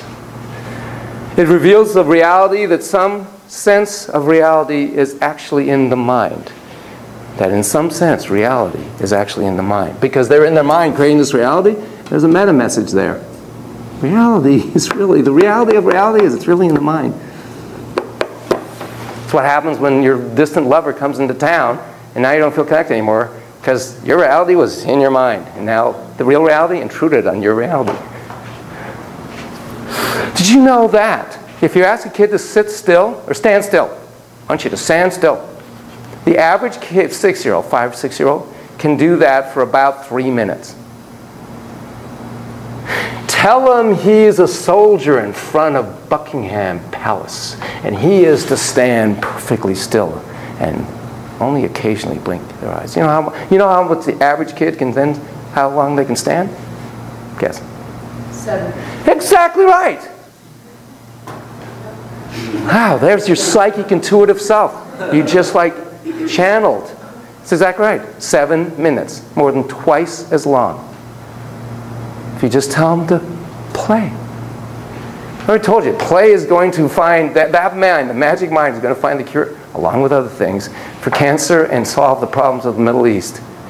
You remember I told you about Booga Booga Sugar Chew, the motorcycle protection force is here to protect you. Remember I told you that with little Duran when he was scared of the motorcycle? What happens? I changed it into play. I did that, but that fit for him. He went, okay, I'll go with that. It's not my magic, but it's he. So when I worked at St. George Homes, Dorothea's friend had a son. He was 20 some odd. All the others were pre-18s, but he lived there. He was paranoid schizophrenic. I'll never forget walking down the street with him in San Francisco and Berkeley and whatnot. And he would look at cars and he would say, do you see how that grill is growling at me? And you kind of look and kind of go, well, some of those Buicks, I can kind of see that. And he would stand by the door like that. We'll call him Albert. And I'd go, Albert, hang on. I won't do this because it's too shocking. I would open the door really quickly and go, get out of here! And close the door. And that's exactly what he did. He laughed. And when you laugh, you're in your sane brain. There is no way you can be insane and laugh that kind of laugh. Like, this is ridiculous. The other thing I would do, we had a rapport, we had a connection, okay? So sometimes we would stand there. It's ridiculous. So he'd stand. And I'd say, wait, Albert, don't move. He's like, he's like, hang on, just don't move, just don't move. Got it. It's like, you're nuts, Volcani. I go, high five, thank you. So I'm in the group therapy room at Southwood. So we did this group, intensive group, and this teenage guy and this teenage gal, he's against hard-ass, substance-abusing teenagers. Not exactly a lot of affect regulation capacities. Need more PFC and dorsolateral. Anyway, the group is leaving. They're still in a heated thing. I'm alone. It's these two, this buff man guy and this buff female person, teenager person, and they're like, I'm like,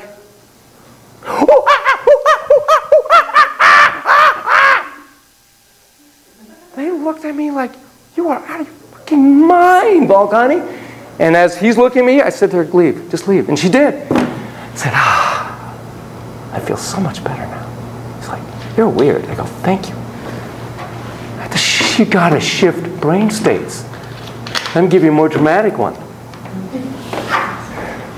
So, St. George Holmes, we'll call her Kathy, 17 and a half, very large, African American, poetess. She would write incredible poetry, and I would put it to song. I was her head resident. She was in my home. So we had this very deep connection. She also would go into very dark psychotic states. She would come up to somebody and bite them in the cheek, just and just out of nowhere. We went to Northern California to live the life of the Plains Indian. Teepees and Earth Society and Water Society, they were much more comfortable in that metaphor. How are you like the eagle? How are you like the mouse? That whole thing. Broken Arrow was our book. Anyway, so she wanted to bring this sacred object home. It basically was this incredible stone, but it was kind of like a hatchet, but it was big.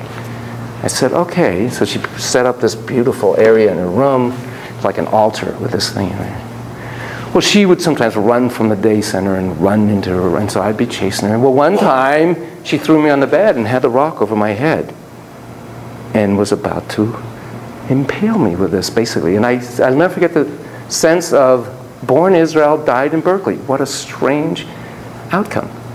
And I didn't see it as a headline in the paper, not that narcissistic. It was like page 2 or 3. Counselor found, no, really. It was just this, because everything's going so fast, it's like slow motion.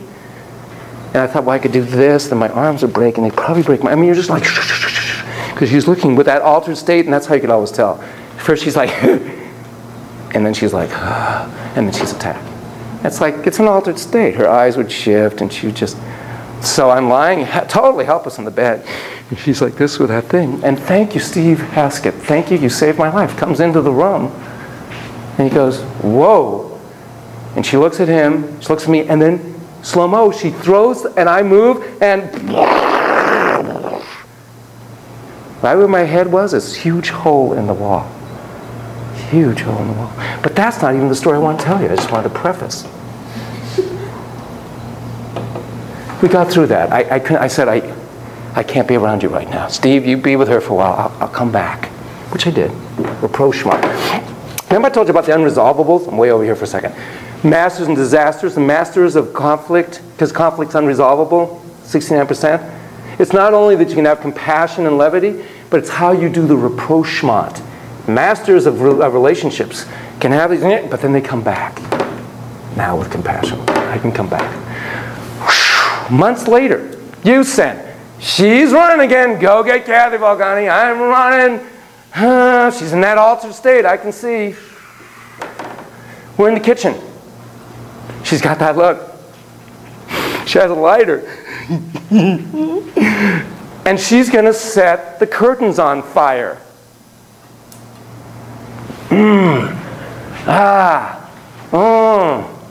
There's no way I'm going to be able to grab her and stop her. I'll never forget this moment. So there I am. It's a yellow kitchen. She's over there. She's got right there that look, that crazy look. And I said, wait, just wait. Before we burn the whole house down, just wait 1 sec. Give me that. Just hang on. There's a fridge right next to me. Just saying, come on. Open the fridge. Oh, good. Just hang on, Kathy. Come on. Here we go. Okay. Hang on. So I come right up to her. 1 egg, 2 egg, hang on. 3 egg, 4 egg. By the way, what part of the brain is being affected when I count like that? 5 eggs, 6 eggs. What part of the brain? Prefrontal cortex is being affected when you count. By the way, I didn't know that then.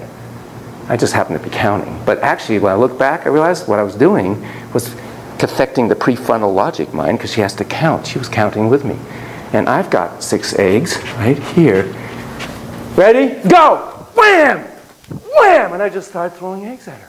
She looks at me like, what? Oh, God! Wham! Wham! We had this ridiculous egg fight. Ridiculous. I mean, egg yolk is everywhere. It's all over our faces, our bodies. It's just, we're one big walking omelet. Swear to God, true story. What brain state are we then in? Magic, mind, laughing, totally different brain state. We're laughing, we just can't stop laughing. This is ridiculous. And what we ended up doing, she says, oh, it's good for the hair, it's high protein. I remember her saying that. I said, let's go shampoo. So we shampooed each other's hair. Desperation is the mother of innovation. I was desperate. Play transforms. Play brings us into our lateral thinking, open, engaging mind. Getting it? Play is the psychoneurobiomendrico-social scaffolding of human competence. That's how untrivial it is. You're competent as an adult now because you played as a kid. It's the scaffolding. It's the literal neural mapping of human competence. Therefore, play is the child immersed in self-creation. self-creation. They are literally neurobio creating themselves. That's how untrivial play is. I tell that to parents. Hey mom, can I go self-create? Sounds a little bit like something I do in private, but that's all right. Yeah, they're self-creating. That's what you do when you play. That's how come it's so important to play even now. Play. Okay. So, anytime I now see a kid immersed in play, I think, yes, the species will survive. Because there is less play, significantly less play. By the way, I think that article mentions it, but there are other articles.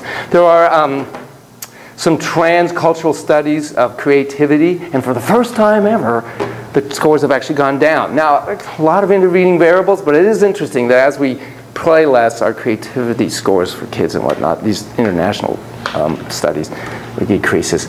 I remember walking with Rory, and we're going past Windsee, and these 3 kids are actually outside, actually with a ball, and they're giggling and throwing it around, and I'm like, yes, I almost got teary-eyed that they're not just doing this. Now, I've already told you why this is so seductive, right? It hits our 2 main drives. It makes us connected, it makes us causative agents, incredible now, graphics. I mean, I get it. Stuff you can never do out there. But you also miss, oh, empathy. That's the other thing play does. You feel for that little character. And you also feel for the powerful one. You feel, I mean, you're constantly practicing in a mirror neuron sense, because you're mirror neuroning these little beings, all these different feelings. You're learning how to be empathic. So that's one of the fears of lack of play, is the potential loss of empathy. I'll never forget the first time I ever saw MTV. In those days, all it did was take songs and have the performer perform them. And then they got more abstract, more interesting how they performed it. Way before your time was a song called Angel of the Morning. Oh, the memories I have of that song. It was never on MTV. It was just in my mind. I have my own associations and images, and every time I hear that song, I feel that whole thing. That song, the first song I ever saw on MTV, that's all I ever see whenever I hear that song, is those images that were provided for me by some great digital artist, whatever, but I didn't get to create my own images. So I get the New Yorker, and I was reading the New Yorker, and it was an article about this other author and whatnot, and then it says, click on here if you want to hear some of the actual interview. Okay, I clicked on here. Oh, man. So I see the actual author now, and I see the actual subject, the other guy that was interviewed. They were totally different than what I saw. I mean, that's okay. It's not Angel of the Morning. But I thought, shit, I actually liked my version of them. But the point being, again, I'm being supplied an image. And I'm not saying, ooh, there's the evil empire out there. It's here. That's how it's going to be. But it's having a huge impact on the magic mind, where we get to create from the inside out instead of, we're fed an enormity of images, constantly being fed images of what the version of what otherwise would be our imagination. So please, embrace any moment you can to just imagine. Use that part of your brain. Okay. Humanistic psychotherapy. Humanistic psychotherapy. Humanistic psychotherapy. I don't know why they got to coin that word as opposed to non-humanistic, atavistic therapy.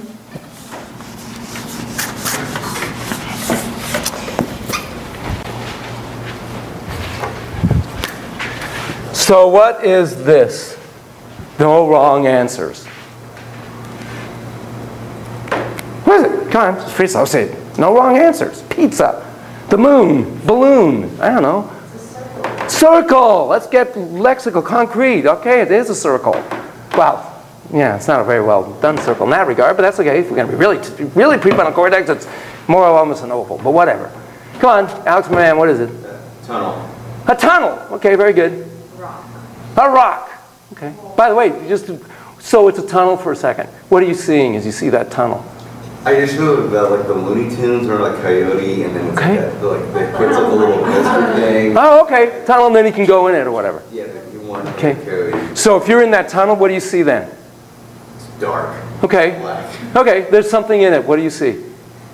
A rock. Okay, perfect. Now you're using your magic mind. See how easy it is to get in the magic mind? Now granted, it's coyote, I mean supplanted images, but then you start creating your own images. And that's okay. I mean, that we use what's in the external. You can move into magic mind very quickly. The point of it is, it's whatever you want it to be. That is really the fundamental principle of humanistic play therapy.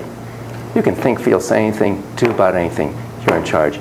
You define reality during our time together. You want to call that a square? We'll call it a square. This isn't about teaching you about external reality. I'm not saying that isn't important to know. It is important to know. There are a lot of other places where you're going to learn that. That isn't what this is about. This is your safe and sheltered space to express and explore whatever is relevant to you. So that is whatever you want it to be. It's up to you in here. It's up to you in here. It's up to you in here. I say that a lot. That's really, really different, understandably and rightfully.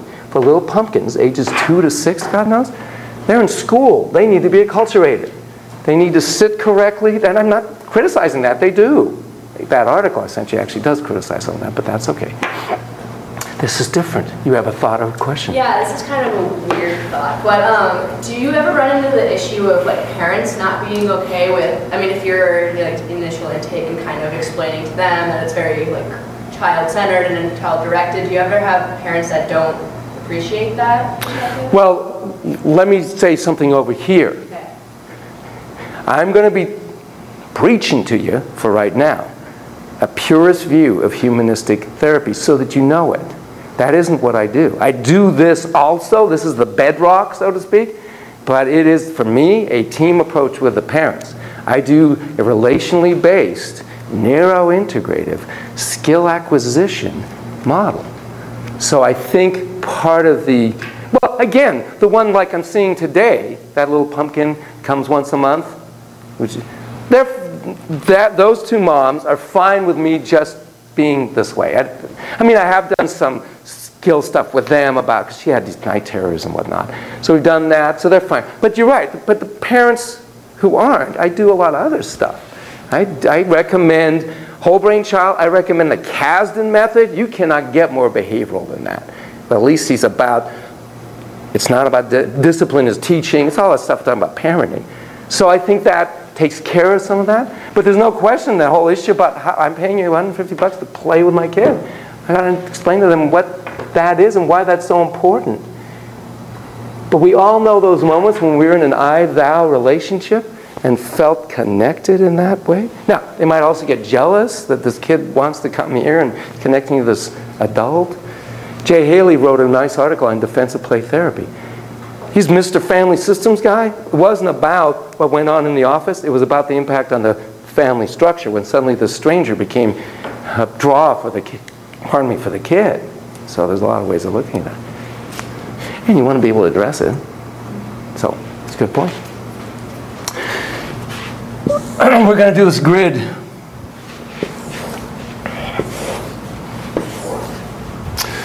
Every theory has a theory about human nature implicit in it.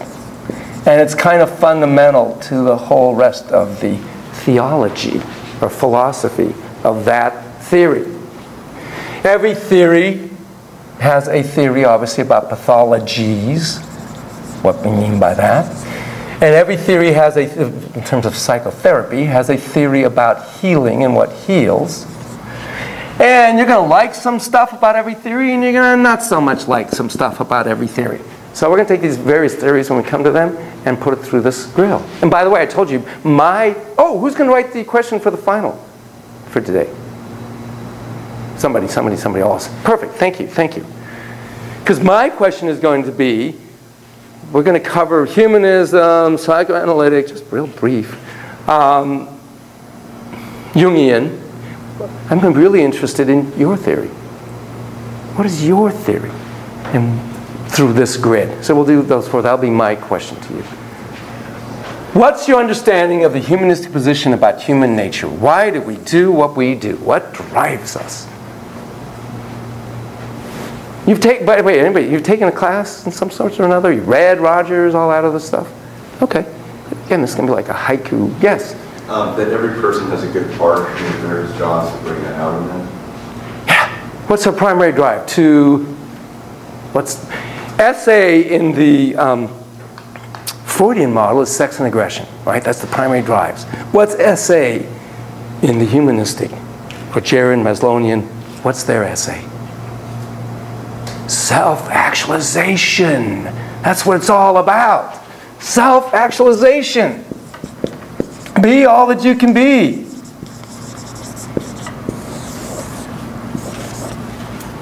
Rogers was a really brave guy. He came into being in the late 40s, early 50s and whatnot, when the zeitgeist was absolutely psychoanalytic. This is radical. It's not about sex and aggression, it's about self-actualization, being all that drives us. That's why we do what we do. What? It's not about wanting to, pardon me, fuck your mom and kill your dad? What? I don't mean to make fun of psychoanalysis. I'm not saying that isn't also in our psyche somewhere. Because what does that mean, actually? Be close. Anyway. Connection, disconnection. Self-actualization, that's huge. Then there was this guy named Robert White. He wrote this article called The Competence Drive, something like that. Competence. Oh, okay. Wow. So wait a minute. So I was taking a class by a guy named Joe Ryer, very smart man at Michigan State. You wanted a quick dissertation? You want to get out there quick? Go to Joe. He's got a ton of ideas. And he'll tell you to do this one. The only thing on that is then he'll tell you exactly how to do it and what to do it, and he doesn't really want a whole lot of your input. He just wants you to do that work. Okay. So it's very clear. We called him the Silver Fox. Handsome guy, silver hair, a silver Porsche. Now again, this is 70s, mid-70s. He not only saw 3 of his students in therapy, which is okay because they'd already left the class and whatnot. That's okay. He married them. But not all at once. Okay. He had a client, I'm getting somewhere. He had a client who climbed a mountain. A snow-covered mountain. What do you suppose was, not saying it's wrong, what do you suppose was Ryer's interpretation? Because he's a psychoanalytic, psychodynamic psychologist. What was Ryer's interpretation of this man climbing the mountain? Why did he do that? He had this compulsion to climb the mountain. Would it help if I did a bimodal distribution? Come on, people. Come on, you can go Freudian. Because it's his mother's breast. I'm not saying it's wrong. It's his mother's breast, and the ice was symbolized his mom's cold milk. She was cold and withdrawn, and that's really what he was seeking. I'm not saying that's wrong. But what Robert White said is, there's this drive for competence. He climbed the mountain because he wanted to feel competent. He wanted to challenge himself. This feels good. This feels good every time I do this. And if I do it in a harder way, that didn't feel as good. You feel in your mirror neurons, especially the guys? That did not feel as good. In fact, it feels incomplete. Don't we want to do this and do it again and catch it? Oh, didn't that feel better? It's called the competence motivation. Every time I do this, I feel that same thing. I don't think I'm a better human being because I catch it or don't catch it. I don't confuse it with my worth and value. It's built into the bioplasm. Now what do I call all of that? Causative agency. I think it's even bigger than they think it is. That's why I think Maslow's wrong, right? It's not about life, it's about connection and causative agency. And I feel connected to being competent. That's a really important. Causative agency. Okay? Well, again, that's really, really, really radical stuff when you're saying it's all about sex and aggression. These guys were very brave. So given all of this, what's pathology in this system? Do you know?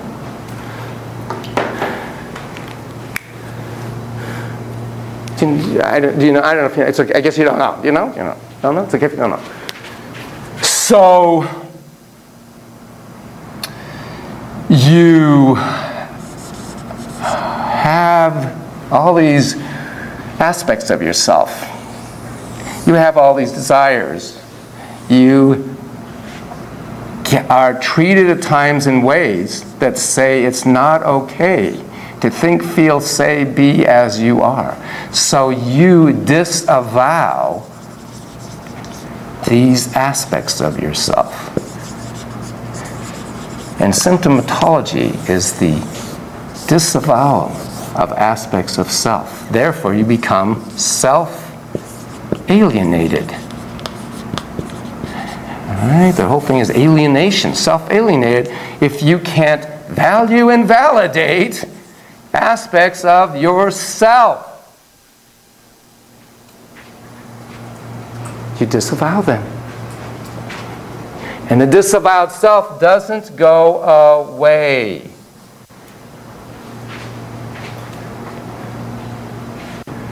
Doesn't go away. It creates problems. It creates symptoms like anxiety and dysphoria and depression.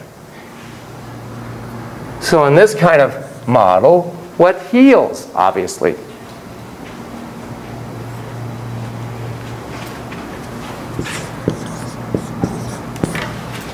What's exactly?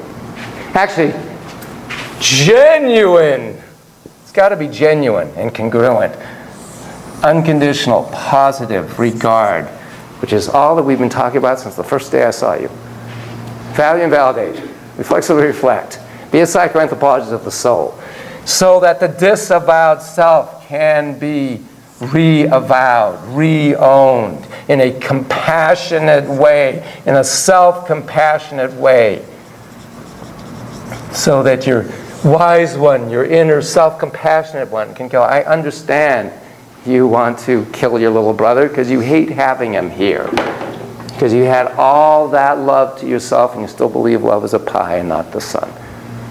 And there's only so much to go around. Besides, he takes your toys and breaks them, pisses you off. That's understandable. You can own that. And then you are freed. You're integrating kind of unspoken aspects, unthought knowns, into understanding with compassion. Actually, given all I told you about play, why do we need a play therapist? Why doesn't the kid just heal themselves by playing? Which I'm not saying they don't in many ways, but why are we necessary at times, given all the marvels of play? To be able to observe and highlight specific aspects of it, or make meaning of, that they can translate into the world later. That's also absolutely true. And we need a witness to our truths. Unless we have very significant attachment disorders and neuro-based, we need to have another one there. Because our primary drive is to connect.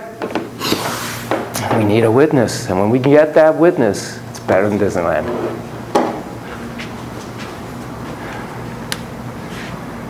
Well, we got over here. So what do you like about it? What don't you like about it? Again, this is way oversimplistic. It's just a haiku. I just want some terminologies that we can share amongst ourselves. There's volumes of stuff on this.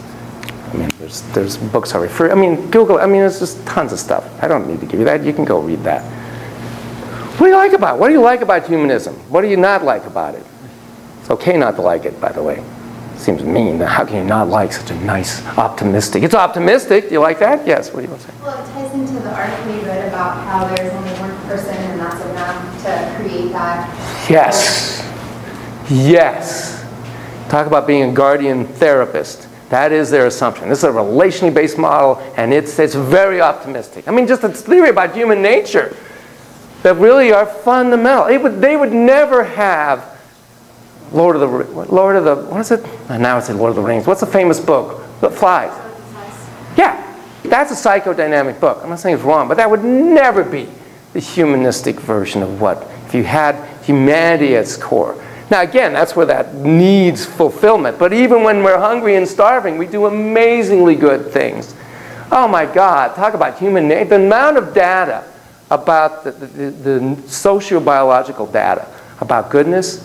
I already told you, little kids resonate with the sounds of other little kids crying. Little kids will bring first their mom and then the other kid's mom. Somebody did a wonderful tweet that I tweeted where little infants know morality. They know the bad guy. It's just cube, yellow shaped square and a round blue, whatever it was. And they don't like the one that's being mean. They like the one that's being nice. Again, I'm no saint, but I couldn't break that store owner's heart anymore when his store burned down. and I chose and took home that burnt bag. I'm no saint, but it's ingrained. There's a chromosome, D4.4, if I remember right, or genome, whatever it is, that releases dopamine, the feel-good hormone, when we do good for others. It's built into the bioplasm of our being. I remember helping an old lady across the street. Man, I've never gone across that street so slowly. And I'm usually in a hurry, but I just, okay, Sonny, call me Sonny. Young man, can you help me across the street? Granted, this was about 20 years ago, but still. Thank you. I got to tell you, I got the other side of the street, I was like, it felt good to do good. That was that spiel I just gave you, the quote from the Surf Aid guy. Man, it feels good to do good to others. It's one of the treatment for depressions. Go help somebody who's worse off than you are. Go feed the homeless. Shelter. It's built into the, I don't think it's even an argument anymore. And I don't say there aren't bad things that happen all the time and whatnot. There are other things going on. Those folks are amygdalated. You take us in our natural thing, we do amazingly good things because we're attached to these amazingly important principles of goodness. Okay. So again, so it's optimistic. It's a wonderful version of who we are, and I think it's very empirically supported in that regard. It's also optimistic in the terms of one person, just being near it meant something, counted for something.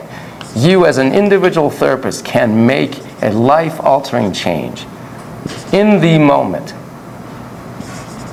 Now, it's also here now. It is very in the moment. I once had Keith. And he was a psychoanalyst, and he came to this class years ago and spoke on psychoanalytic treatment of the child. He saw the child 4 times a week for the first 2 years, and then went down to 3 times for the next 3 or something. I mean, I doubt if you could ever do that now. It's incredible to see it that often. I'm not saying it's wrong, it's just different. He spent about, I think it was at least 6 sessions originally with the parents, just getting a history. I'm not saying that's wrong. I'm like even getting them for 1 session to get a history, some context. So they're very, and that's fine when we get something, very detailed about what's, this is all here and now. It's all that matters. I don't have to know your history necessarily. It's just here and now. We're right here in this moment. It's an I-thou relationship. I see you nodding your head at me. It looks like you're thinking about what I'm saying. Now I made you a little self-conscious. I could be wrong. You're a mirror with heart. You mirror back what the client is doing, and you do it with heart. It's not every breath you take, which I always thought was the paranoid, or the Stalker's theme song. The Stalker's theme song, it's like, oh my God, listen to the words on that. The difference is, I'm doing this because I care. I want to know who you are. Well, that can be positive. It can also be negative. You can put it either way. It's ahistorical in a sense. I don't mean they don't ever get a kid sleep, but that's not their, that's all about right here, right now. So Barry Graff, I had 2 supervisors when I was a postdoc at County Mental Health here. It was a child adolescent inpatient hospital. One of them was Kay DeFrancesca, marvelous. I don't know if you've heard the name. She's a forensic psychologist in town. She still practices, I believe. And I tell you, MMPI, Rorschach, very, very detailed, PFC-ish, but also intuitive, wonderful. Okay, so we talk about profiles and diagnoses and blah, blah, blah, blah, blah. And then right after 2 hours of her, I go to Barry Graff.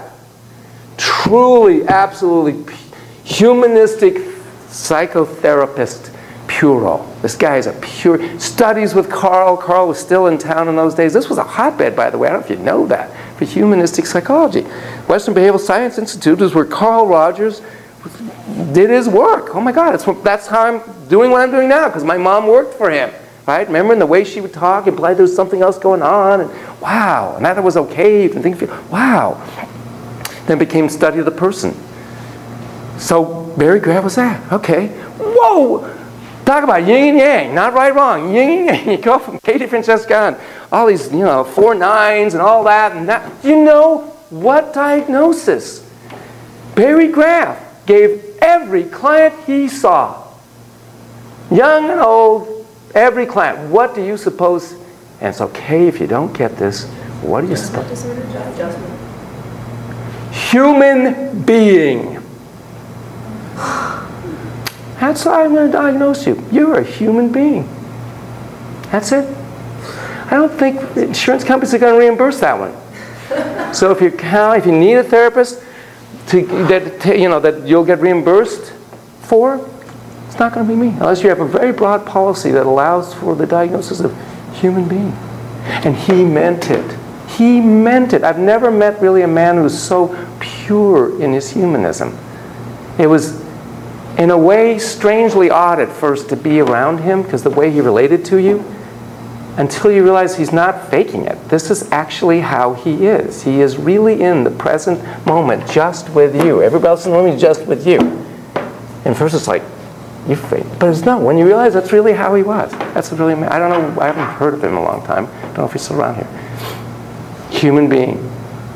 Now again, you can put that good news, bad news. It's very ahistorical and a-diagnosis. It's the same treatment for everybody. It's a one treatment cures all. Well, actually, Rogers, in fairness to Rogers, he was, I think, the first main psychologist to actually do research, outcome studies. He said, humanistic therapy in and of itself does not cure schizophrenia. He concluded that. The Q-sort method, I guess it's still being used in some way or another, was his. He developed that. So he doesn't say it really cures everybody, but short of that kind of stuff, he believes it is the one and only treatment. That's the way to be in context with another human being. So that's good, but one could say it's kind of, I don't know, too amorphous, sloppy, doesn't cure all. He said he had a hard time with anger. And while he can validate it, he never came to feel like he really could address it well.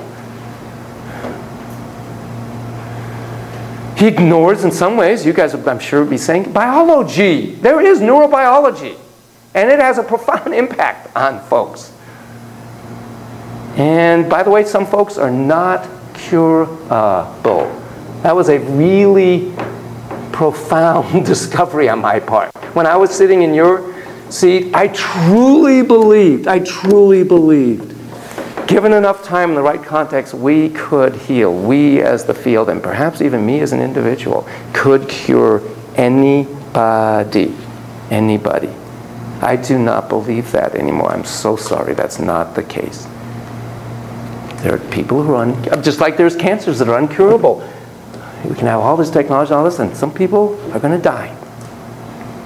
All kinds of diseases are uncurable. So is mental disorders that are uncurable. I think we're better. We have more methods. Okay? So sometimes it's maybe over-optimistic. Anything else you like or don't like? Since I've been almost somebody hasn't talked. Somebody tell me what you like about or don't like about humanistic therapy.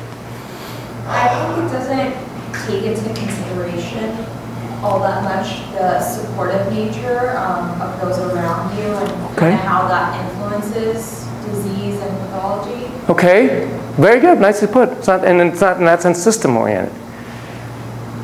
I mean, the joke, it's interesting.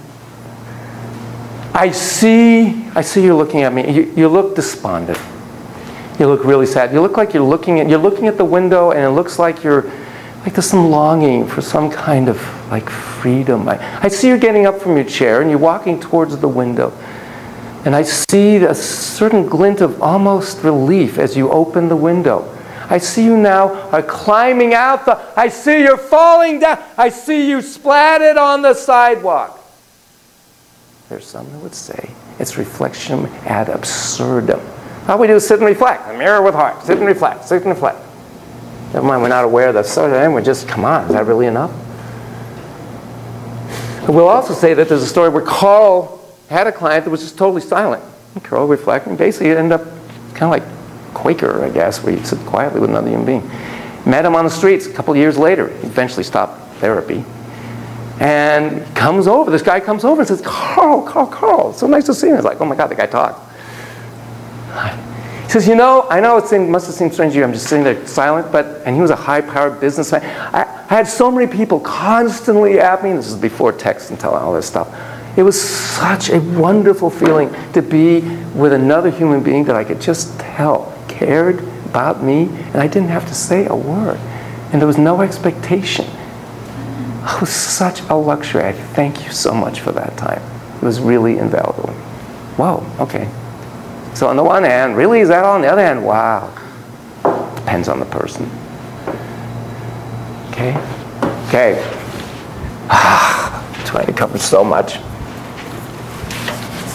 I'm going to operationalize for you how to do this kind of therapy, though obviously I've been modeling for you all along. But I really kind of thought, okay, how do I operationalize this? How do I actually teach exactly doing this? First, I'm going to have you do something absurd. This is going to be the most absurd thing you've ever done in grad school, I would dare say. You're going to partner up, and there's everybody's twosomes here, and that's good. Those of you who are watching this, I want you to do this probably in the mirror. You don't get away. You still have to do this. Come on, pair up, face each other. Oh God, uncomfortable. I know you're going to be okay, I promise. 3 of you together, 2 over there. Okay? Okay. You ready? I know this is going to feel really awkward. You're going to be okay. You are all puppies. And I want you to communicate with each other for 15 grueling seconds as puppies. Puppies, puppies. I don't want to hear any words. Go.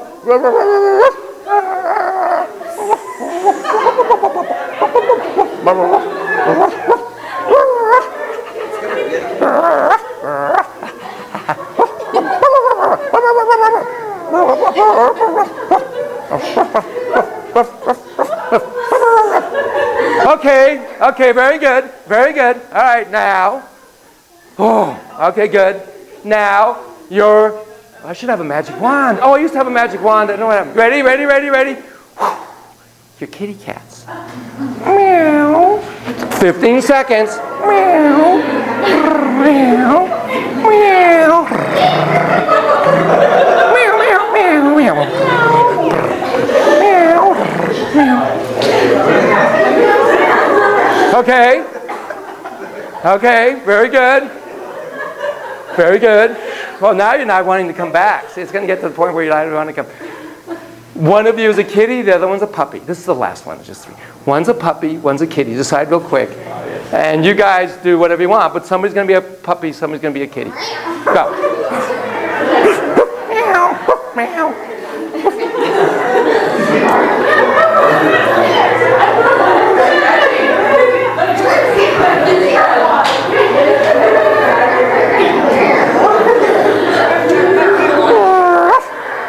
Very, very, very, very good. Your inner puppies and inner kitties are very well intact. Why'd I do that? Why'd I do that? But now we're going to apply PFC. Why'd I do that? Why'd I have you guys do that?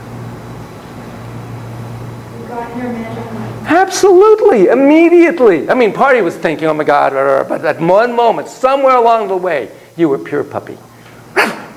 And you were magic mind. That's the mind of a play therapist with little pumpkins, 2 to 6-ish. I remember one time, I think I was in Michigan, and I had just gotten there, and I was in my new place, and I sat out, and I suddenly looked across the street, and there was a kitty sitting looking at me. It looked like it was looking at me. And I went into total cat zone. Just I mean, it was amazing. It was like 20 minutes of total catness. It was a very different space. You can move into that space like that, and you're in a different mindset. There's no way you can be pre-food and go in that existential moment. So you are a mirror with heart. So let me tell you what you mirror. 1, you mirror motor behavior. What? Yes, you mirror what the kid is actually doing. I see you are looking down at that, what seems to me to be a piece of paper. I see you are doing what, oh, now you stopped doing that, actually. I see you are looking at that, but it looks like you're writing to me. You're taking your, literally, motor behavior. Okay? So here's what you're going to do, pairs. Yes, you're going to spend another 20 excruciating seconds. One person is going to be the motorer, and the other is going to be the reflector of the motor behavior. Oh, God. Yes, so for God's sake, move. Otherwise, they have much more than looks like you're sitting. And all you're going to reflect is motor behavior, movement. So what's outside the black box? There's no mystery here. This is consensual validity. Okay, looks like you're ready to be the motorer because you got something. You're going to reflect on him. Okay, choose quick, and ready, set, go.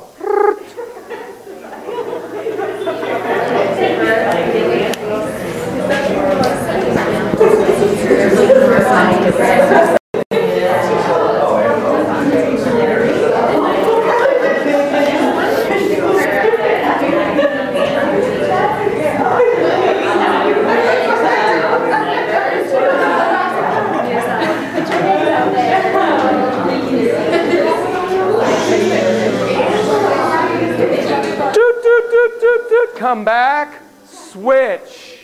Switch roles. The other one now. The reflector becomes the motorer. Go.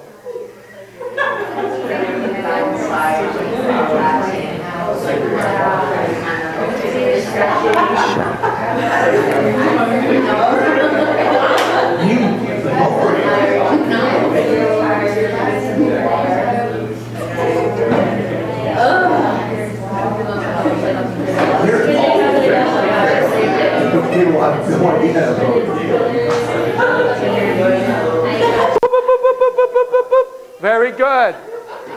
Okay, so how did that feel? How was that for you? How was it being the one being reflected on? You felt pressured in some way. Yeah, to do stuff. You had to keep coming up with things to do. You see how the cute girl with imagination would start I was going to pick her. No, this is great. Okay, you also, did you feel a little like intruded upon? Like, again, a little paranoid that they're just like, yeah, okay. Any other? How was it being the reflector? That was easier in a way? Felt creepy. Felt creepy being the reflector, like you're being a stalker in a sense. Yeah. Okay, makes total sense. You have a good established prefrontal with all these social norms, a cultivated prefrontal. You're not 6 years old. It's very, as you will see with these kids, if you go do this, just motor behavior, and you go to Thurman, and you stand in the playground, you're jumping up on that high bar, and now you're swinging back and forth. Oh my God, seeds to seagulls. You're going to have 15 kids all around you going, hey, look at me, and you're doing jumping jacks, at least I call them jumping jacks, blah, blah, blah, blah, blah. Why do I say at least I call them jumping jacks? Because they get to define what's real. Maybe to them it's not jumping jacks at all. Maybe to them it's Superman's fire. I don't know. To me it looks like that. I don't know whether that's a pizza, a circle, a tunnel. I don't know. That's up to you in here. But there is some kind of consensual validity out there. But I will say it's up to you. Okay. I swear to God, before you got arrested for being some pervert sitting around with kids and a Thurman school, you would have an amazing amount of kids around you just by reflecting motor behavior. Because they want a witness to their truth. And right now, that is their truth. That's their truth. Okay, next. Ideation. Huh? Well, ideation is, now we've moved right away into the black box. What you're thinking, what you're perceiving, what your attitudes, beliefs, experience, that whole part is. I see you have your hand like this, and the other one down like that. It looks like you're listening to me. It looks like you're thinking about what I'm saying. It looks like you're trying to maybe understand it, kind of see how it applies to you, and kind of thinking, okay, how would I do that? I could be wrong, but that's my sense of it. That was ideation. Boy, am I jumping into the black box. She might be designing her wedding gown. I don't know. But that's what it looks like to me. I think one of the reasons we have a hard time saying this is because we're thinking we're so presumptuous. So we can say it could be wrong. I've heard some people say, it seems to me, it looks like. You get to say those little I could be wrongs. Okay, it's what's in the black box. Motives. If a kid is doing a drawing and it's really important for them to looks like it's really important to you to get the line right up to the edge and not go, oh, it looks like you were disappointed that it went over. That's an attitude. Okay, so it's going to be a little harder. We're going to take 30 seconds. One be the reflector, the other be the ideationer. You got to talk. I mean, you can draw, you can do various things, and you can try and figure out what their attitudes, what's their belief structure, what's their experience, what are they thinking? Like if the kid comes in I have my big bear. You're looking at the big bear. Looks like you want to jump on that bear. It looks like you're wondering whether that's okay. Those are all ideation. It's okay. Wow, now you're jumping on that bear. You're hitting the bear. You're looking back at me. Maybe thinking, is it okay to hit the bear? It's okay to hit the bear. You're a sportscaster with heart. And now he's coming around the bear and he's jumping on that bear. In fact, sometimes I'll literally say that. Oh my God, it's world-class wrestling. He's got the bear down. Okay? Go. Ideation. Ready, set, go. One of them, right, figure out who's reflecting and ideate.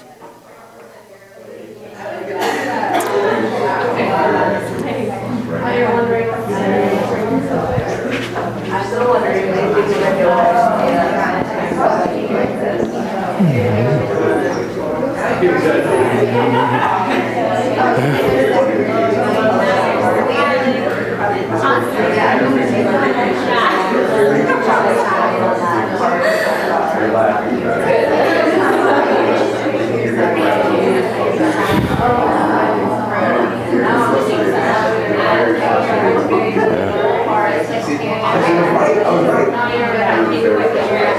Okay,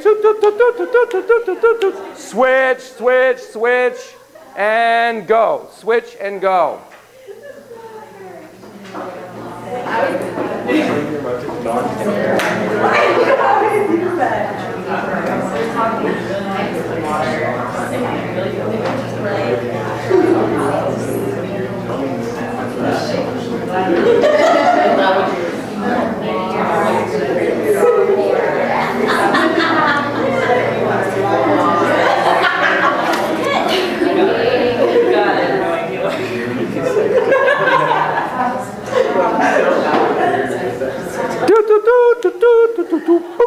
Come on back, come on back. I loved when you said, if I heard you right, I have no idea what you're doing, or something like that. That's okay to say. There's one point within the Carl tape, and I'm so sorry that's hard to hear. I'm trying to get that tape cleaned up. But in any event, where I say, I'm not sure what you're saying right now, but it sounds really important. I don't know. Sometimes you'll hear it. Carl's like, what are you saying, dude? But at least you can say, I don't know what you're saying. I have no idea, but I think it's important. Carl is 5-ish. You'll see. Just the fact that you have this attitude, that you want to be that witness, that you care. You don't have to get it right every time. The good news is, by the way, the kid will correct you. No. Oh, thank you for correcting me. I'm so glad that you want me to know what's true. Look at me all the time. The gender thing, you'll see me start with a he or she. And sometimes it's a he. Oh, okay. Or if I said it wrong, they'll correct me. Great. Thank you for correcting me. I want to get it right. It's important to me that I see what your truth is. Okay. Other thoughts and feelings? Is that easier, harder? I kept reverting back to the motor. Good. Because that's your baseline. The idea is baseline is motor. If nothing else, I see you're shaking your head and you're looking. It sounds like you're paying attention to what I'm saying. That was an attitude. Attention is an attitude. And that's the point. And when it gets exhausting, oh, by the way, is you're doing this for 45 minutes. There's the child, there's the activity, there's the therapist. Your focus is the child. And sometimes you get into the activity, and that's okay as long as you keep looking back on the child. I usually sit across the child where I can see their face. Sometimes I'm sidebar and keep looking at that face, because the face tells you what's going on inside their head and heart. So that takes us to feelings. Nothing more than feelings. Oh, this is familiar truth to you. This is the bedrock of your therapy training, right? How do you feel about that? By the way, is ideation harder, more weird? How was that for you? The ideation was a little more comfortable. More comfortable than just... Yeah. Yeah, it felt more therapeutic than not just, voyeuristically watching somebody, stalking them. I see you're now moving your hand. It's like, Jesus Christ, dude. You seeing this hand move? You getting that little finger moving? How about this one? You get that? It sounds like you're feeling a little hostile. Maybe you're a little annoyed that I am, blah, blah, blah, blah, blah. This guy's not going to... I know, now you know it. By the way, real fun, I was in this group, and it was about hypnosis. And the leader said, it was like an all-day workshop, some point during the workshop, I'm going to give you a hypnotic suggestion and it's going to happen. And way later in the afternoon, my nose just was like, oh my God, like, oh. And I look around, everybody's like, oh, my nose, it's itching like crazy. To this day, I don't know how she did it. It's beautiful. Feelings, go at it. And show some feeling. Don't just, I see it feels like you don't feel like you want to feel anything right now. Feel something. Show them, go ahead, you can talk, you can draw, you can do whatever you want. Show some feeling.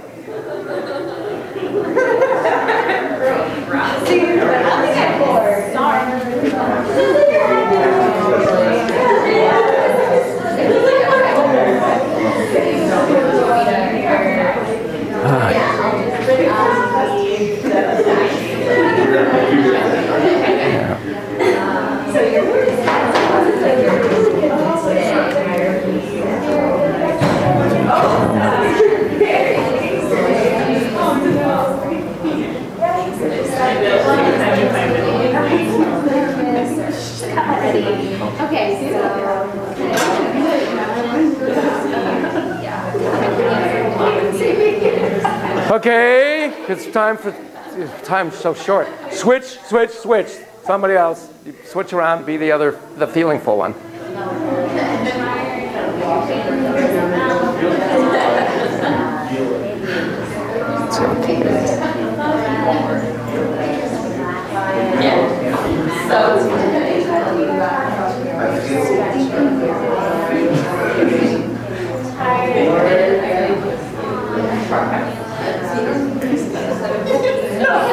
Okay, come back, come back. Woof, woof.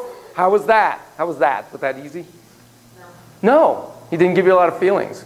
Or maybe you're feeling... Yeah, but it's just... I guess it's uncomfortable to try to tell someone how we're feeling. Okay. Very well said. It's different with kids. And I dare say, once you form an alliance, a connection, it's not difficult. It doesn't feel like I'm intruding. But the nice thing is you're trying to be sensitive and respectful of the other. You really are. You're trying to... It feels intrusive and presumptuous and all that. When you're connected, then it feels like a human... You're a human hammock. You are that breakwater. And I am here, man. You bring on whatever. I'm here. Okay. Any others? Yes? I felt like I wasn't really hearing her. I was just responding to things. So okay. It was difficult. Being a therapist, you want to be a listener more so than just a responder. Okay. Just interesting role. No, that's, yeah, okay. It's cool. And again, this is very stilted. But there are moments of realism, I would think. Okay, we're going to do one more. I'm so sorry. I know it's time, but I got to give this to you. So, by the way, therapist gets to have their feelings, their thoughts, their reactions. And in the Rogerian model, and this was so radical at the time, you had to be congruent with that, with yourself, so you get to express it. If you're bored, I don't know. The things that Rogeri was saying, I'm feeling bored right now. It must be somehow this isn't enlivening for you. Maybe you're just, I feel like you're just reciting. It's not a criticism. Maybe you're not. Now it sounds like you feel sad. And whatever. You're in the present moment. You're up talking about mindfulness, and you get to say that out loud. You get to have feelings and thoughts, and it's an interaction. Now, all know Freud went on vacation with his patients way back, but the way psychodynamic therapy became, it really was silent. When I went into psychoanalysis, that guy was silent. Every once in a while, he seemed to randomly say things. And here, you're engaging. You're a human being involved in a relationship. Authentic, congruent relationship with another human being. That is so radical at the time. These guys are brave. Siggy was really brave at his era, and we'll talk about that. All right, so what the bedrock of psychoanalysis, which is not a bedrock necessarily of humanism, but you can do it, is called interpretation. And that is from when the aboveth cometh. And from where, not when, from where the aboveth cometh. I see you're looking at that bear. Looks like you want to jump on it. You're jumping on that bear. You're beating the pooples out of that bear. You're looking at me. You're wondering whether it's okay. It's fine with me. You're not grabbing the bear. You're choking. You're jumping up and down, jumping up and down. Here comes the interpretation.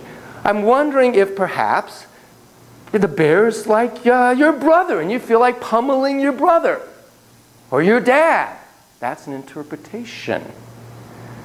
Okay, what is a child likely to do if I said that, by the way? And then what? Probably stop immediately what it's doing. The problem with interpretation, not every interpretation all the time, obviously. What area of the brain does the interpretation? What area of the brain understands interpretation? Prefrontal cortex. What is the least developed in that sense area of the child's brain? Prefrontal cortex. Dear Melanie Klein, bless her heart. You open up any page, swear to God, of the child narrative. Narrative of a child psychoanalysis, I'm sorry. The one I opened up showed a drawing of her and the child in a big rain cloud raining on it. I'm sorry if I sound like I'm picking on something. I'm not saying it's wrong. It's just a different way of looking at it. What do you think she told the child? She told the child, you want to pee on me. Now, maybe that's also true. Pissed off, whatever. But from a child's point of view, I can't imagine a child can make any sense of that whatsoever at all. Now, I might think, wow, here's this nice lady. I mean, this is Germany way back when. And my parents bring me here. And she says such dirty, nasty things. Whatever I'm thinking is just fine, because it's not as dirty as this old lady. Maybe there's some relief in that. I don't know. Interpretation is tricky with little pumpkins because they don't have the Piagetian, they're not in operational thought. It's hard enough for adults. I was in the, never mind psychoanalysis, I was in the psychodynamic type therapy at some point.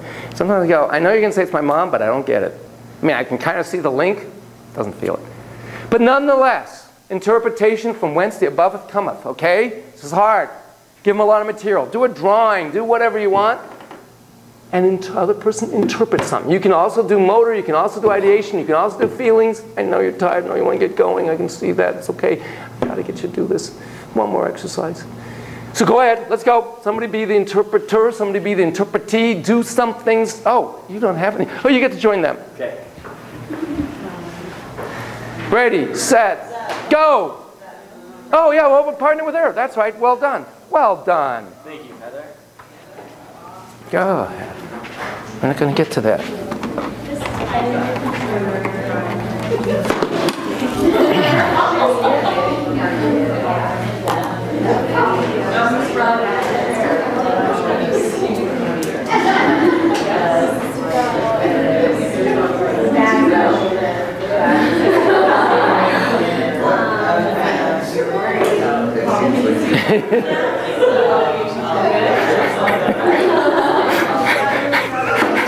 Looks like you want to be John Belushi.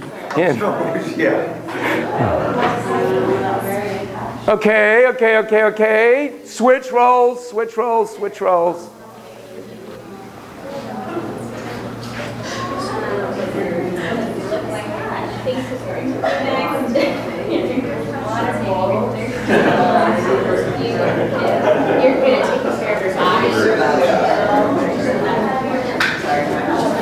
So part of interpretation is going to the past. Yeah, I heard you said didn't have water. Maybe you were in kindergarten and you're really thirsty and you didn't have the water. I mean, you're just saying whatever. But you're looking at past.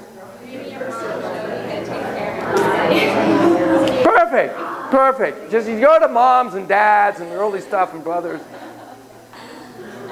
Okay, come back.